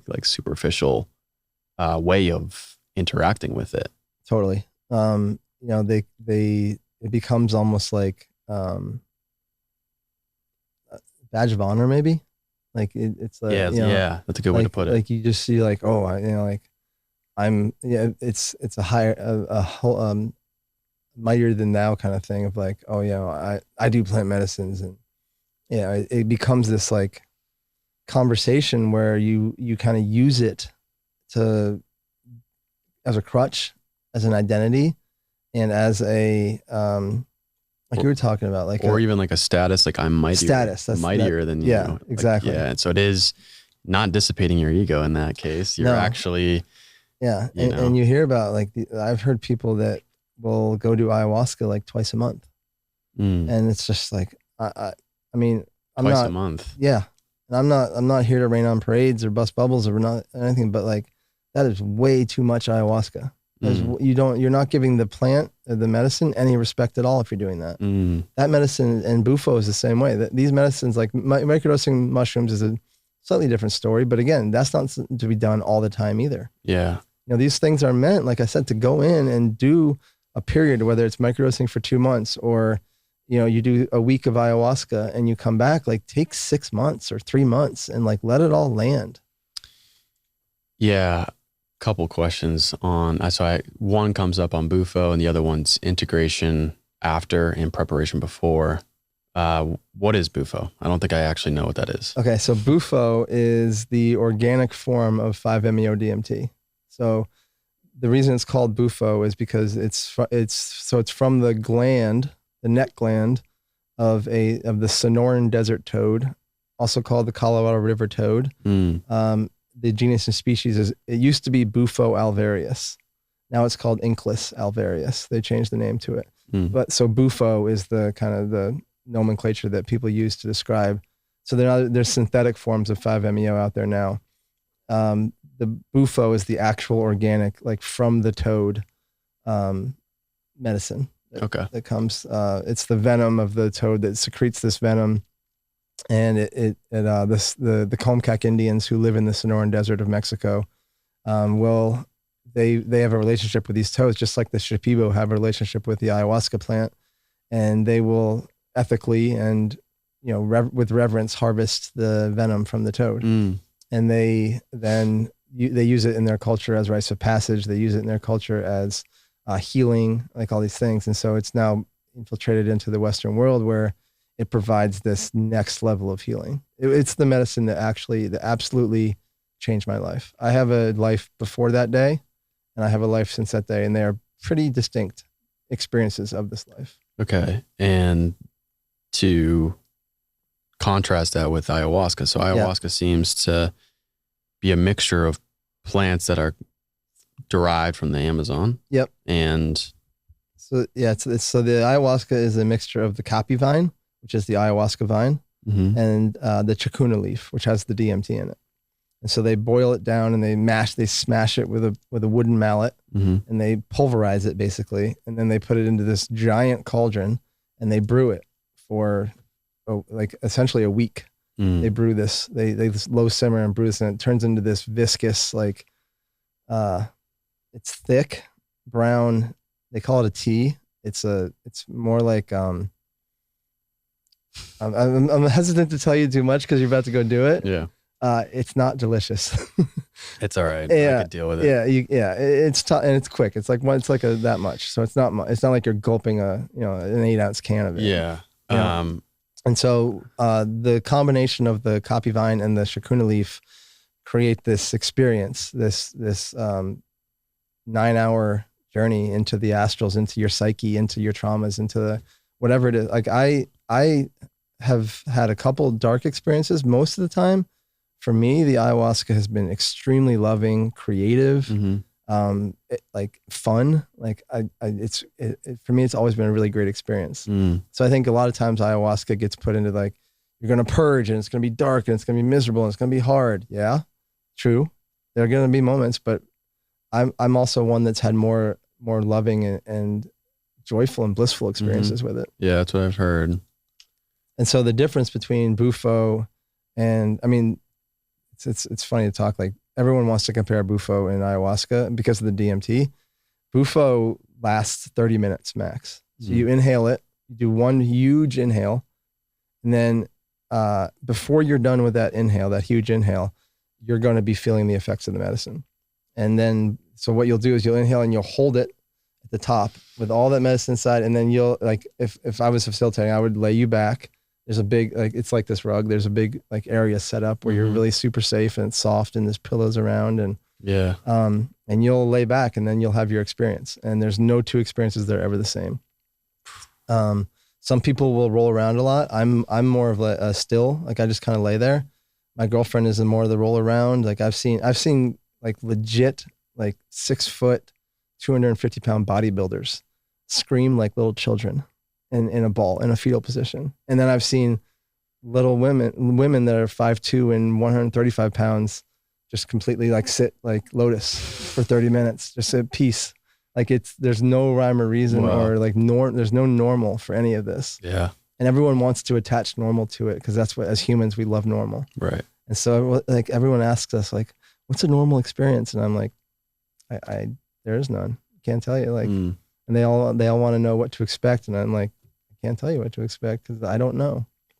And so ayahuasca is, of course, like it's longer. It's 8 or 9 hours. And it's done overnight. And do you know the reasoning behind that? So I've heard behind the overnight. Overnight, yeah. You know, these are really ancient medicines, really, really, really thousands of years old medicines that these indigenous people have traditions around, and these are their traditions. And I've heard recently some people doing some daytime ayahuasca. I don't know. Like it's not daytime. Like Wachuma, for example, is usually done during the daytime. It's like, and it's more of a social thing where you're kind of hanging out at the retreat center or the field, wherever you are, and you laugh with each other and you hang out and you have your moments and you process and all. But ayahuasca, from what I understand, is nighttime and you're having your own journey. You're on your mat, you're by yourself, you're in your world, and the shamans and the facilitators there singing Icaros, and if you need help, you can say I need help. Again, like there's not much comparison between these medicines. They're all very different experiences. The ayahuasca at night, I think the darkness is a big part of it. It's just because it allows you another level of depth within yourself when it's super dark out, and the night's always quieter.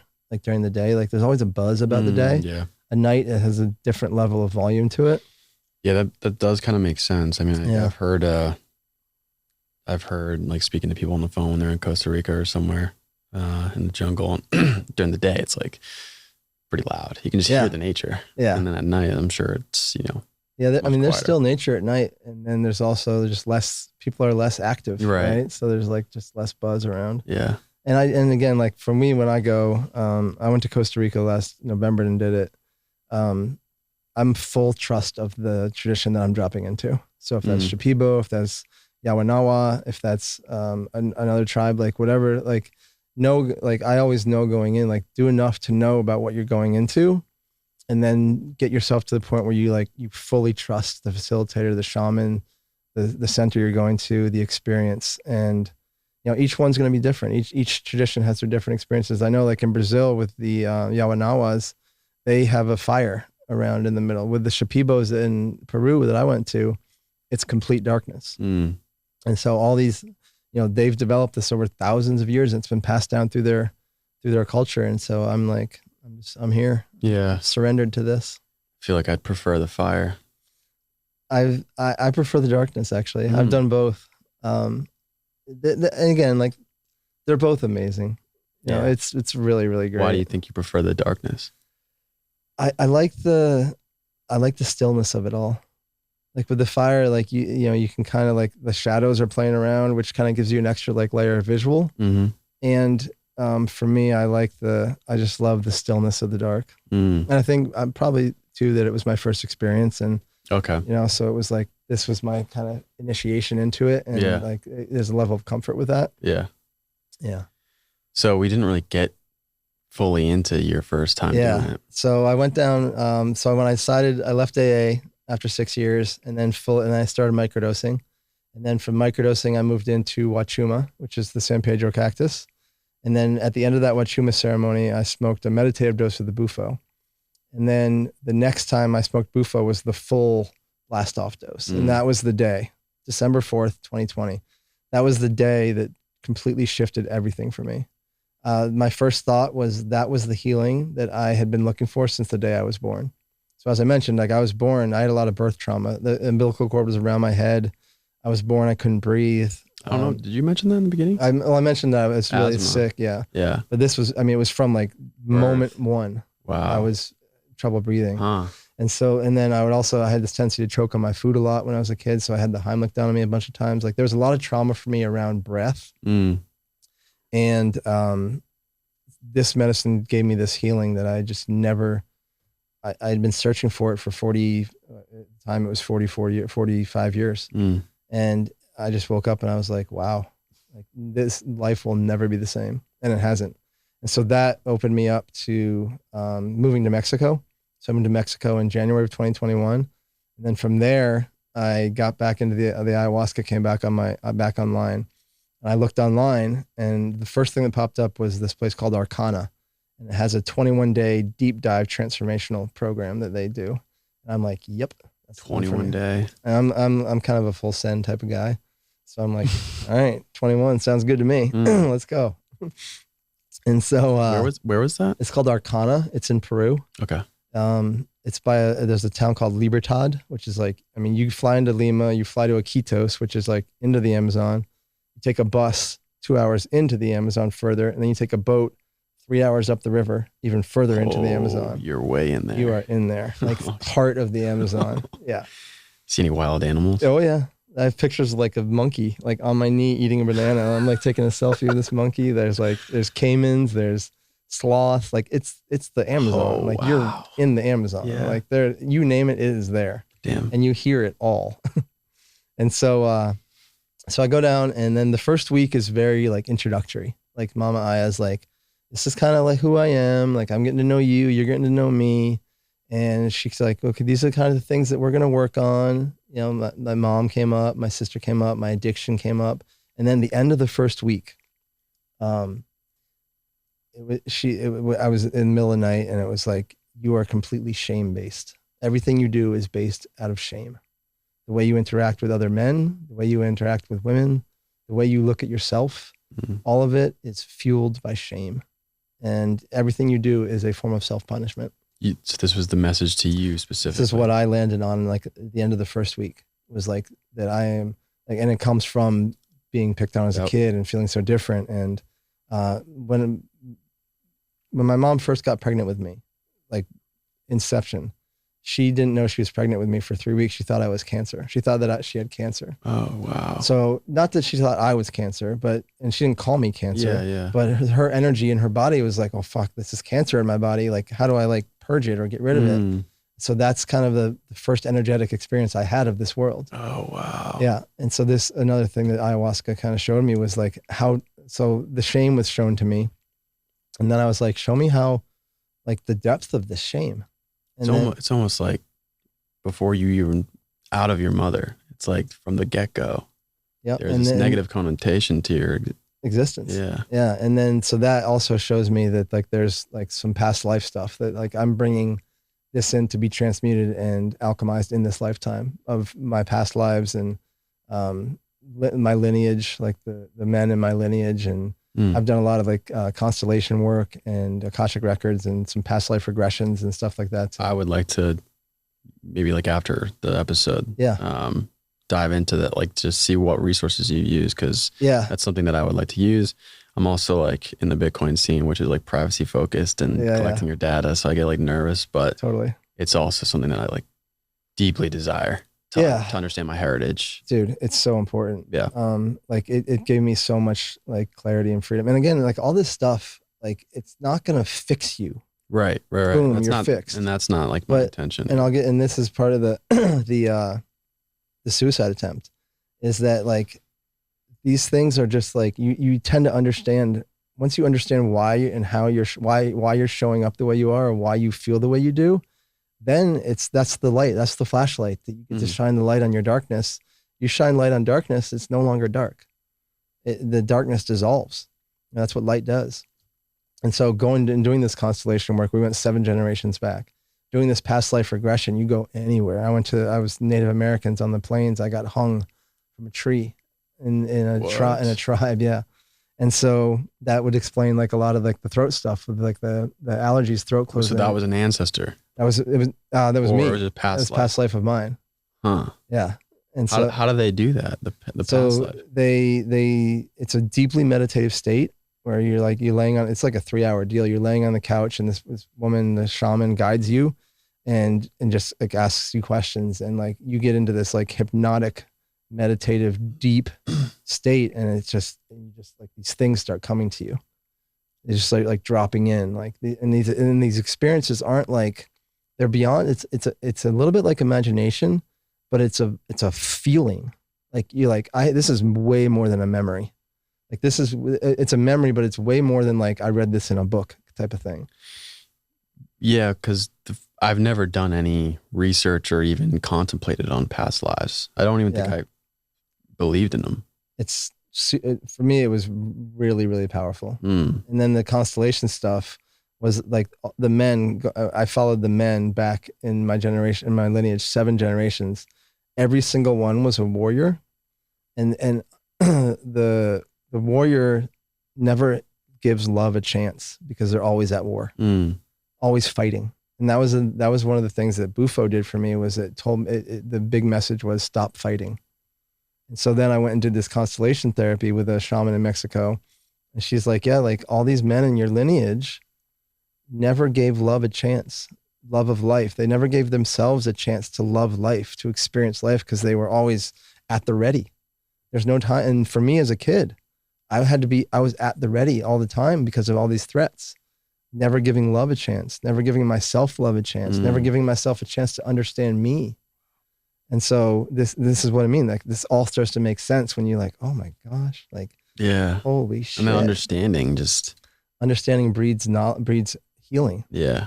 Yeah. And so this, back to the ayahuasca, like the depth of my shame goes back to just this experience that I had of being so different, feeling so different. And then through addiction, creating more shame, trying to hide from shame, but creating more shame in the process.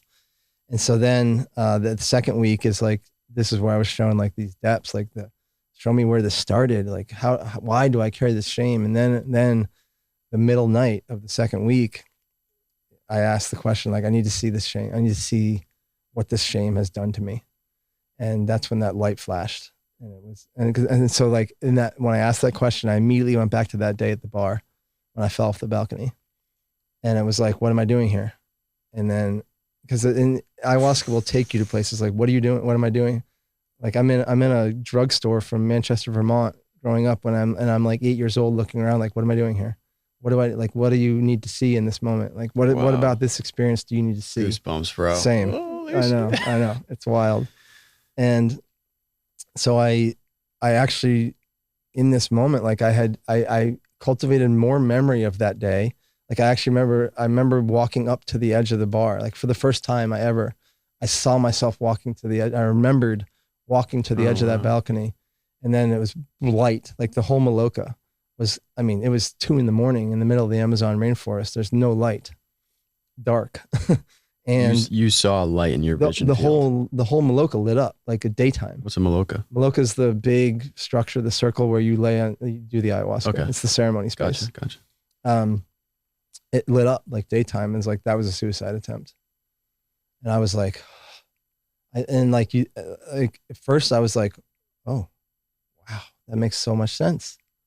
Like this was just, I was so ashamed of who I was, of what I had done, of everything about me, that I was like, I'm tired and I'm done.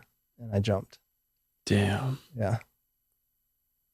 And so that was massive. Like, I've told that story and people must be like, dude, you must have freaked out. I'm like, no, like actually I calmed the fuck down. I was like, oh my God, thank you. Yeah. Some people might start crying. Yeah. I definitely was like, do I ask for help right now? Like, because like at any moment you can say help like out loud and like a facilitator will come help you. Yeah. but something just came over me that was like, no, you don't need help right now. You understand. You understand. Yeah. Like you see. Yeah. It's crazy.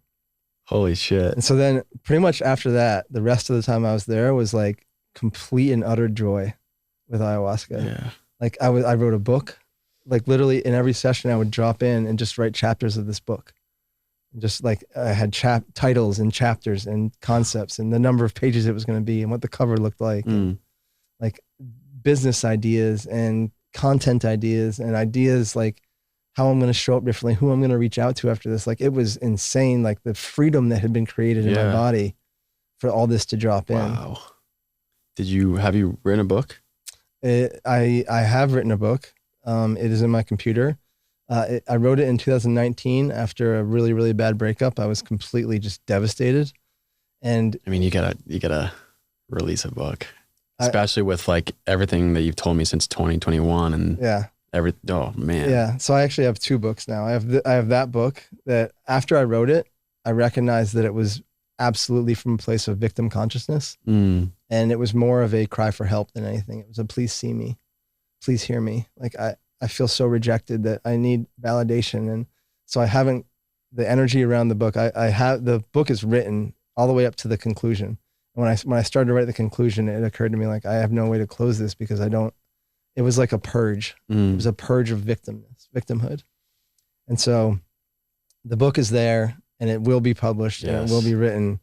I need to go back and reformulate or make something announcement in the introduction of like, when I wrote this book, this is where I was. And the second book is it's called The Full Fuck Yes Frequency. And it's all about like living, like dropping into yourself, knowing yourself, saying yes to yourself, being the highest, most ideal presence that you can possibly be in this world for yourself and for the people around you. So it's more of like, these are like how-tos and it's broken down into 24 chapters. And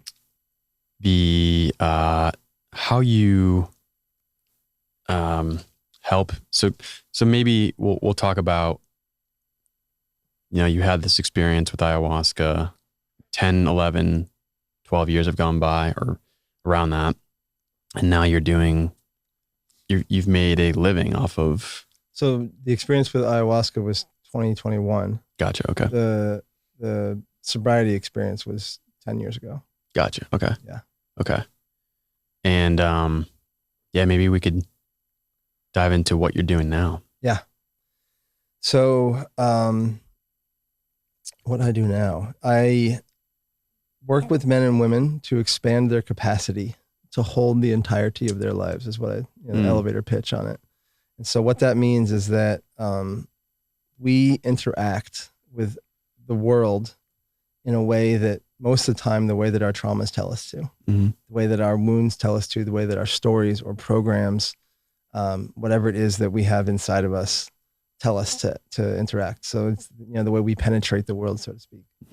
And so mostly I work with men, and I work with them to, I call it transcend your edges. So an edge is a trigger. An edge is something that you butt up against that you're afraid of. It's somewhere you don't go, something you don't say. And a lot of times this looks like, for men, it looks like the feminine. It looks like the woman, the girlfriend, the wife that's in their life. And so what it means is they shut down when conflict comes up, or they run away, or just they think that like leaving the room or leaving the conflict, it's if you don't have something nice to say, don't say anything at all. And so that falls into this, like, I'm going to leave, where then the woman feels rejected and unreceived. And so in general, men will live in this, like these edges that they've built for themselves can oftentimes be very, very useful, and they've used them to create massive success in their life. A lot of the men I work with are super successful, and they've built these walls that this is the way I do things, and that's the way I do it. And look, I make $6 million a year doing it this way. Great, but your relationship is struggling. You can't communicate with your wife. You bring your work home with you. You don't have your relationship with your kids suffers, or you go to sleep at night and you feel completely antsy and don't sleep well, and then you struggle to wake up in the morning. Like any number of things can be going wrong in your life. And what really is happening is, you have a lot of money. You might have a pretty wife. You have a big house in the country, but you're not happy.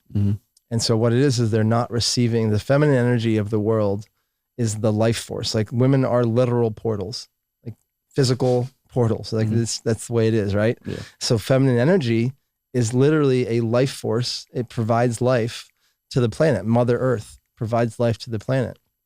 And so as men, we get to learn to increase our capacity of tunnel vision to accepting all of it and experiencing all of it, experiencing the connection to Mother Earth, the connection to the women in our lives. And so if we have these edges that we don't ever go beyond, because either beyond doesn't seem useful to us or it's scary to us, those edges are a prison. And so what I do is I work with men to regulate their nervous system so that when they do feel uncomfortable being intimate, or they feel uncomfortable saying, I'm scared right now. So as men, we've been fed, and women too, that it is more chivalrous or honorable for a man to be shot off his horse than to fall off his horse. Yeah. And so what that means is that falling off the horse is the vulnerability. But if we're going to war and we get shot off our horse, we're strong. Mm-hmm. But if we say something that makes us falling off the horse is the weakness, if we get shot off our horse, it's not weakness. It's just we got shot off our horse because we were at war. If we fall off our horse, it's a moment of weakness and we are not worthy. And so men have this deep, all men, and I say all because every single man that I've ever talked to, whether it's a first connection call or it's a deep coaching call, it will always end up at self-worth. It always ends up that men at a deep, deep fucking level do not feel worthy. And so that means that they will do anything in their power, anything not to fall off their horse. Because if they do, it means the woman's going to leave. They're going to get fired. They're going to lose their company. They're going to go bankrupt. Like anything will happen when they show any moment of weakness or vulnerability.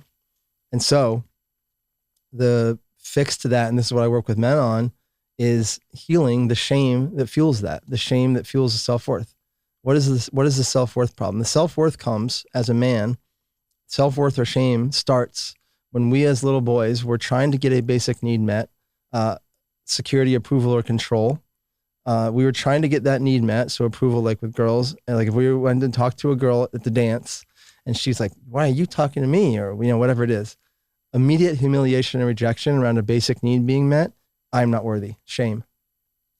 And so various things happen. It could be from a parent. It could be from the girl at the dance. It could be from friends. It could be from a sister. It doesn't matter. Like there are moments when we are trying to get a basic need met and we feel rejection or humiliation around that around that experience. Shame on you becomes shame in you. You carry shame with you throughout your whole life. You are not worthy unless you make a ton of money and you are like the ultimate protector. You provide, do, and then you have walls up. And so shame now dies. Shame goes to heal when that story of how you got humiliated for your basic need being met. For me, it was breathing. I was trying to breathe and kids were making fun of me. Humiliation around basic need.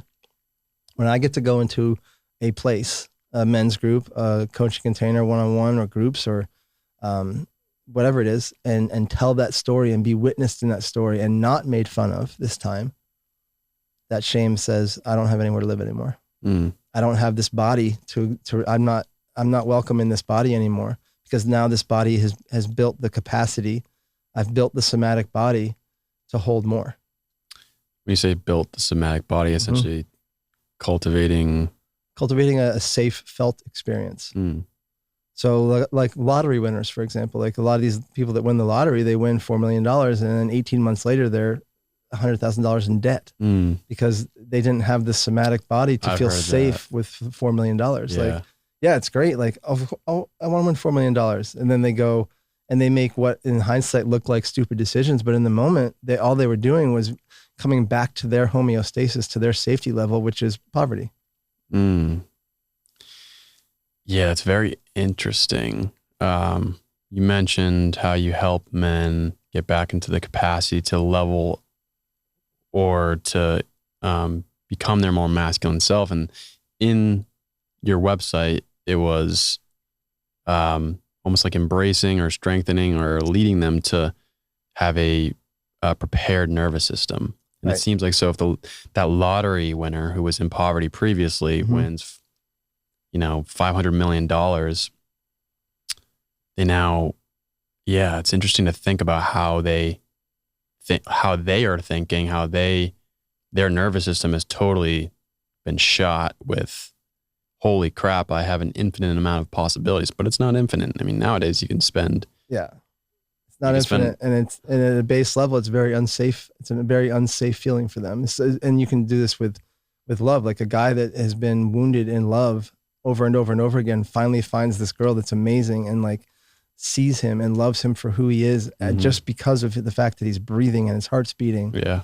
He's like, wait a second here.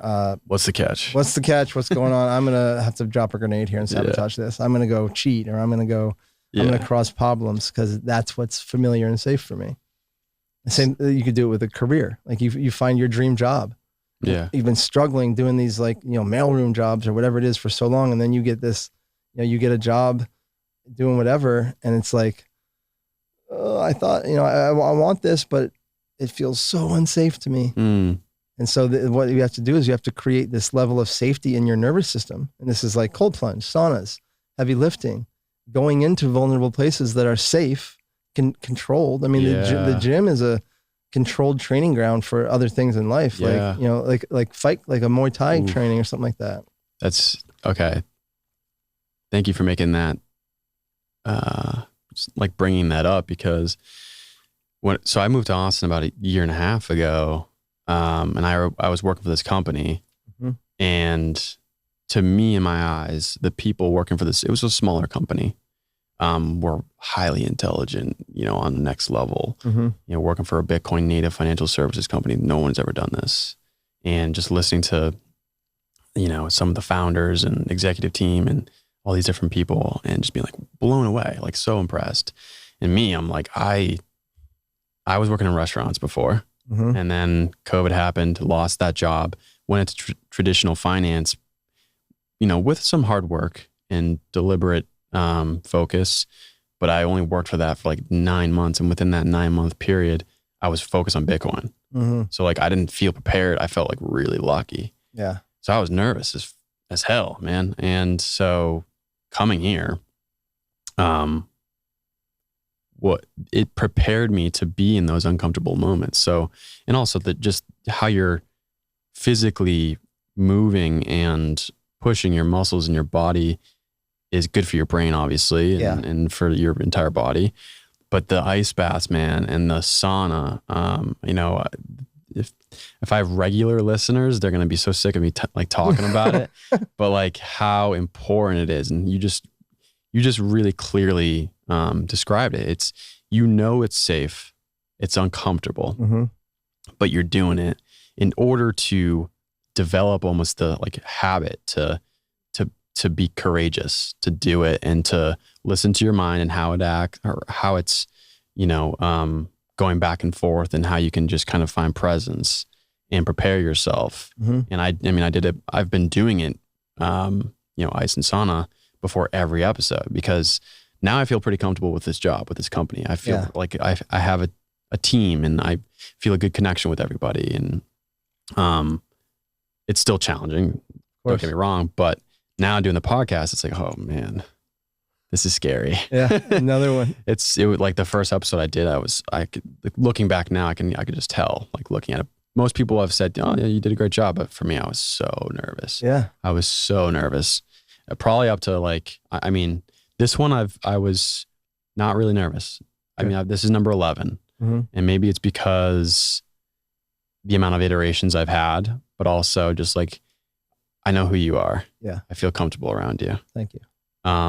But yeah, I love how you highlighted that. Yeah. Because I haven't really wrapped my head around it, but it's definitely like, and I haven't been able to describe it to some people at work or wherever. They're like, why the fuck are you doing these ice baths? Like my cousins and my dad and whoever, like my family are like, what are you doing? You're nuts. Yeah. But it's like what you just said there. Could you re-highlight that one more time? So yeah. So I think I remember what I said. Yeah. You go into these controlled, unsafe environments to learn safety, to learn trust in yourself. Yeah. To learn that like you can do hard things, to learn that it's okay to be uncomfortable and that you're going to get through it. And then over time, what happens is that you want to be trustworthy, do trustworthy things. You want to feel worthy, do self-worth things. You know, like this discipline that we practice with the ice baths and all this stuff, pushing these edges. You're essentially like meeting your edge all the time. You meet an edge in the gym, you meet an edge in the sauna, you meet an edge in the ice bath, and you say 1 more minute or 30 more seconds. And what that does is in your nervous system, because your nervous system, I saw a thing about Navy SEALs, and they've figured out that like when your body says you're done, you're actually only at 40%. So that means you have 60% left. Oh yeah, David Goggins. I think it may have been, yeah. He's a whole nother topic.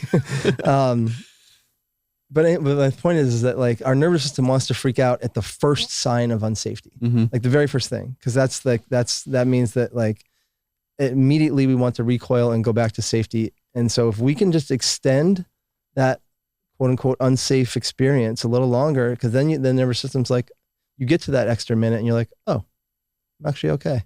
Now you have data. Now you have a memory. Now you have cellular memory that it's okay, that you're safe, that you can do it. Yeah. And so putting yourself into these like controlled containers to push the edge, then you go into, then your body, whether you can like make the connection to the gym and the boardroom or not, your body does. Because the body is a living library of everything we've ever experienced.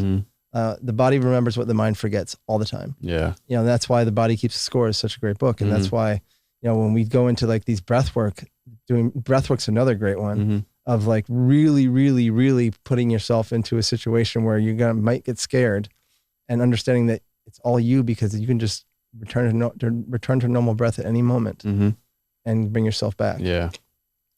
And so that's why in these breathwork sessions or in the cold bath, you'll shiver. It's cold, but you're also releasing stored energies of memories that were traumatic for you. Yeah. It seems mental, physiological. And the cold bath also goes back to the reptilian brain, or the oldest part of our brain. Extreme cold makes us think that it's winter and it's the tribal times, and we're going to get exiled from the tribe and freeze to death in winter. Whoa. So it taps into our human need for connection,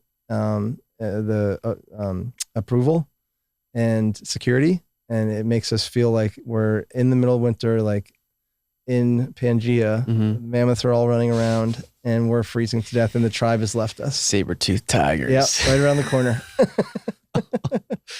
Man, we are in a comfortable environment nowadays, huh? So much, man. It's crazy. But still, there's, these tools that we're talking about. We still have these instinctual fears in a very safe environment. Yes. Man, that was hard-hitting. I'm so pumped you described it like that. So you're doing like one-on-one. So I do one-on-one coaching with men, women, and couples. So a lot of times, the relationships are where a lot of this stuff comes up. As men and women, like we can look at these things and experience this stuff like at work or in the gym or in friends groups. But when we get intimate with another human being, the stuff that you haven't looked at yet will come up. Yeah. And so a lot of times that's the trigger that gets guys to call me. Like I get a lot of women, like girlfriends or wives, reaching out to me like, I need my husband to work with you, or I need my boyfriend to work with you. And so, then end up working with both of them because, we all get to take ownership that like every relationship is 50-50. Yeah. And so I tell if I work with if a guy reaches out to me, I want to do some work, like, great, let's have a call. We'll get signed up. We'll get you all ready to go. I'm going to have to talk to the woman that's in your life within the first month that we're working together. I'm going to have a call with her and just get a feel for her experience of you. And without you being present, so she can speak freely. He's probably like, oh, shit. Yeah. He's like, oh, fuck, this got real. He's like, no, I'm not doing this. Yeah. Yeah. Second thought, I'll talk in 6 months. And so that's the real place. So it's, working one-on-one with men. I also do retreats. So I do work with Sacred Sons, and I also do work on my own with men's groups and Sacred retreats. what? Sacred Sons. Oh, okay. So it's worldwide now, but it's a men's community where they do different levels of initiation work. So they do immersions, which are 2-day events. They do EMXs, embodied masculine experiences, which are full weekend long events. Then they do a couple longer 5 and 7 day stuff. Oh, cool. Yeah, I saw that on your website. It was like 3, 5, and 7. Yep. So I do some work with them. And then I do most of the work on my own. And then my girlfriend and I we do a microdosing course that's designed to, it's introductory, but it's also like if someone's been microdosing for a while and they want to drop in with like some real structured accountability, we throw in a lot of personal development work too, like doing work with Drama Triangle, doing work with standards, doing work with, working through, like all the resistance that you feel around, being seen. Like it's not just like, let's do microdosing for 8 weeks together. It's every week we have a different module that we work through. That's cool. And then we also do, and we do this separately. We do get together too, is psychedelic coaching or psychedelic teaching, which is if we offer Bufo, we serve Bufo. So the people that work with us will usually give them like about a 3-week run up period to the ceremony so that they can properly get prepared, and we can help them walk through the initial preparation period, the ceremony itself, and then we work with them for either 6 weeks or 3 months afterwards, which is the 6 weeks is mandatory. If you don't do the 6 weeks with us, we're not going to serve you the medicine because integration is that important. Wow. So, and also like if you go do ayahuasca and you come back, because like a lot of these places where you go do ayahuasca, they might offer you like one integration call. We work with people that have come, like either like they'll sign up for ayahuasca and then hire us. Like when they get back, we'll work with them for 3 months to work through that initial integration period from ayahuasca. Okay. Or any other psychedelic, really. Yeah. Well, because I don't think there's really an integration. So I might have like one call. Yeah. Maybe 1 or 2 after. Yeah, it's really important to have support. I mean, and after doing any of these psychedelic experiences or breath work even, or even like if it's like a non-psychedelic, just if you're going away for a weekend retreat, like a men's retreat, like the integration, there's nothing in our life that does not require integration. Like even this podcast, like we're gonna leave here and we're gonna think about the things we talked about, and we're gonna maybe something like you had a little download there with the gym thing, like that. Now it's our job to integrate all these things in life. Like when we go throughout our day, when we become aware of like every moment that we're in, every situation that we're in has been co-created with everybody around us for the good of everybody. We become aware of like, okay, why am I in this coffee shop right now? Or what about like being like you find your place in some places where something crazy happens. Yeah. Like what if you were like, like on a plane that was hijacked, or like a cruise ship where everybody got sick? Like what's going on there that's talking about like your energy, and what are you learning from the situation? Like all these things happen for us to integrate into our lives later. And so when we can have like, and that's like, I firmly believe that's why integration coaching or integration teaching or guidance is so important, because life is a ceremony. There's no question about it. And when we can look at it like that, when you go into ceremony, you go in with the intention, like, I'm open for everything.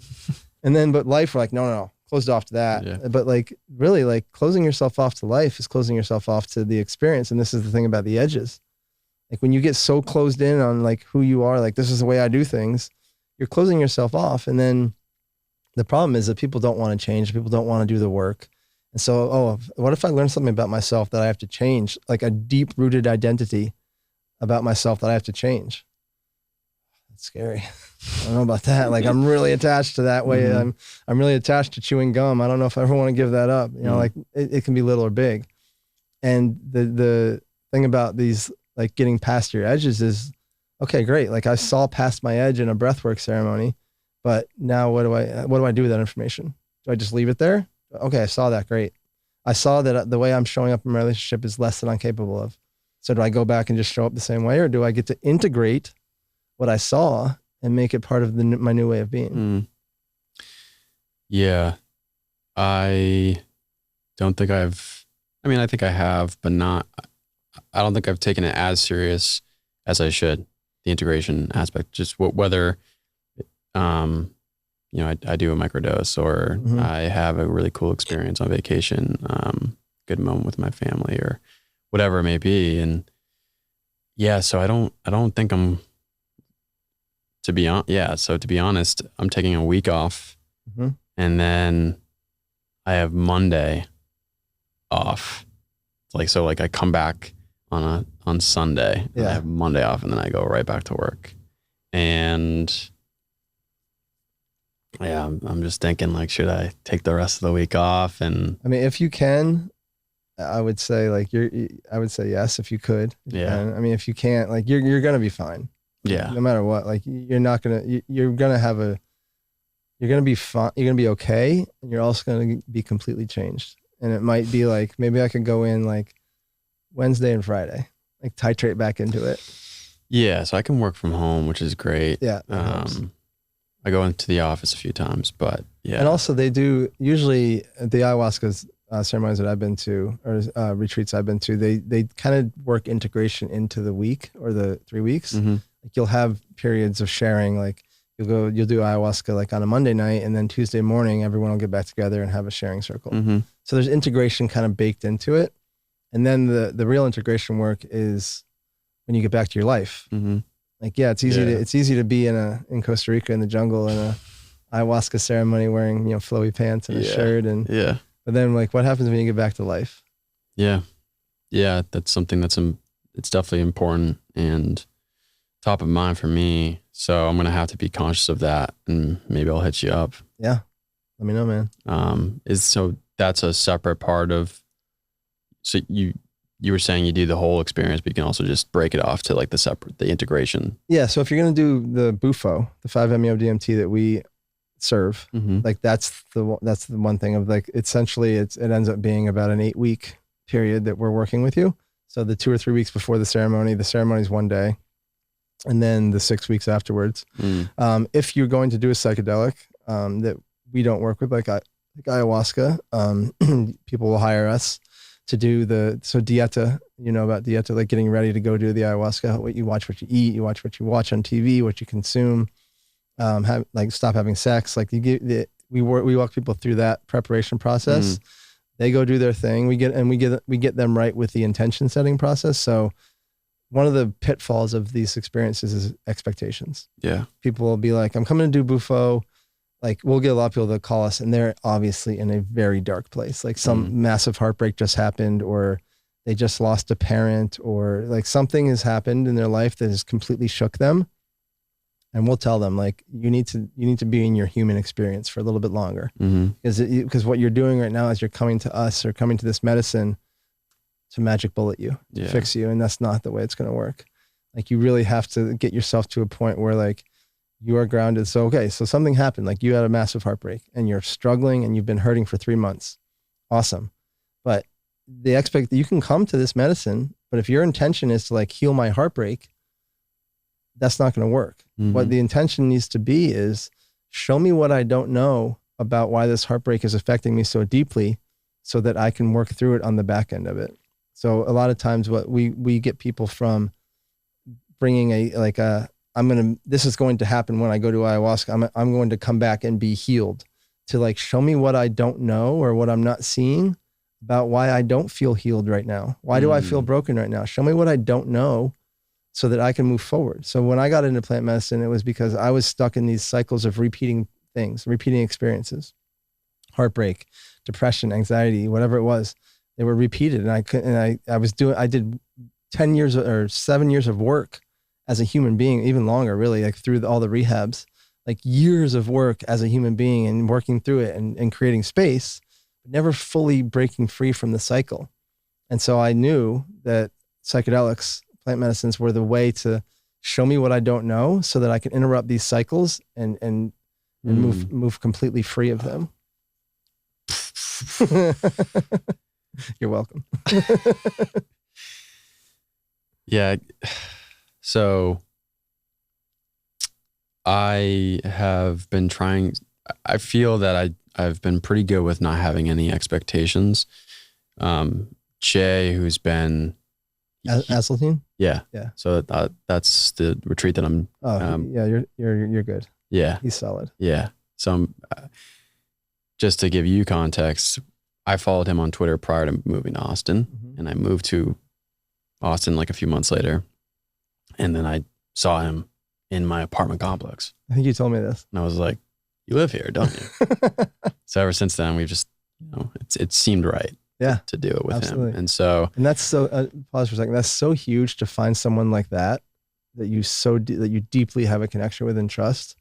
That's going to allow you to go so much deeper in the medicine than if you were like either completely unknown or someone that you were like, I don't know about that. Yeah.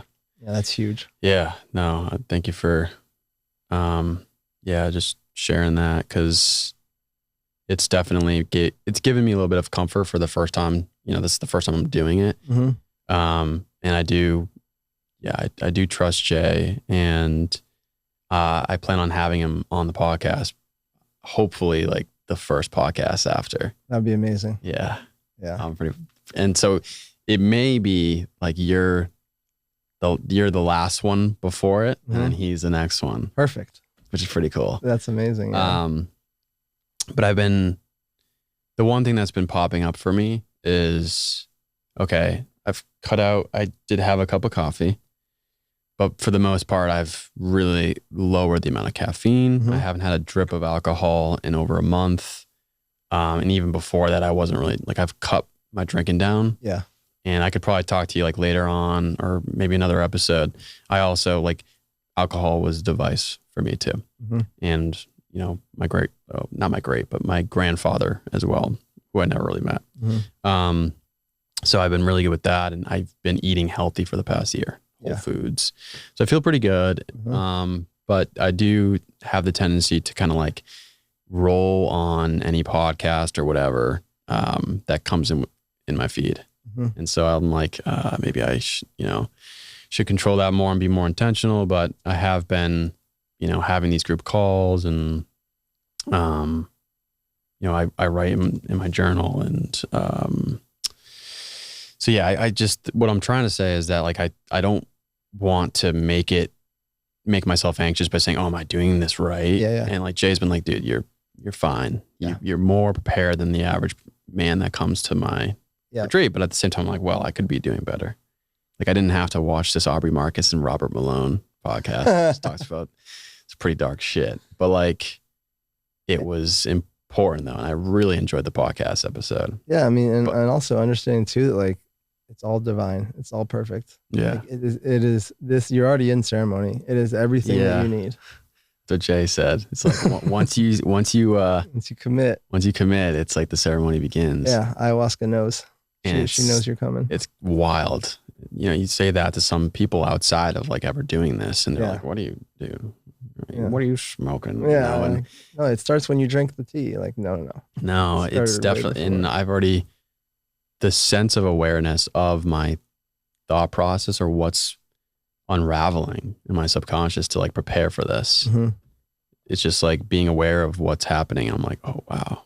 Yeah. And there's some memories that have popped up, and I'm questioning if they're true, which scares me. I don't know if they're true if I repress them as a child. Yeah. And so I guess that's the thing. Like, you just totally open to whatever comes up, and just write it down and bring it to Costa Rica. Whoo! Yeah, that's about right. Yeah, man. Well, listen, I want to be respectful of your time. We've gone past 2 hours, and I could go for another. I could go for another 2, to be honest. Yeah, we're getting into Joe Rogan territory with length there. Yeah, but thank you so much. This was a great conversation, and it felt so. I didn't even have to look. Like, I take notes. This has been like a process of mine, and I think it gives me the confidence of prepping for my guest. Yeah. But the first few episodes, I would like look at my notebook and like not be totally present and listen, and I'd miss things. So lately I've been still writing the notes, but I don't even look at it. Yeah. So it's, this conversation has flowed so well to the point of like, I feel like I could talk for another hour with you. Yeah, man, it's been great. Thank you so much for having me in. Yeah. I'm glad we finally locked in and did this. Yeah. And I would love to have you on again. Why don't you just tell people where they can find you if they want to reach out or connect or whatever it may be, look at what you're your content? Yeah. Best place is Instagram. So at Sam Gibbs Morris on Instagram. That's GIBBS is the middle name. And then my website's the same, samgibbsmorris.com. Okay. Those are the two best places. Sweet. And potentially some books around the corner? 2 books are in the computer, ready to be published. Just need a little fine tuning, a little editing, and we're good to go. Putting the pressure on you right here. I know. I think I just announced it publicly for the first time. My internal goal was September of this year to have the full Fuck Yes frequency out. September? Yeah, that was my initial kind of hit. Hell yeah. By September, so. Cool, man. Maybe it'll be sooner. I look forward to it. Thank you, brother. All right. Yeah. Thank you. Good stuff, man. All right. Peace out, everybody. Peace.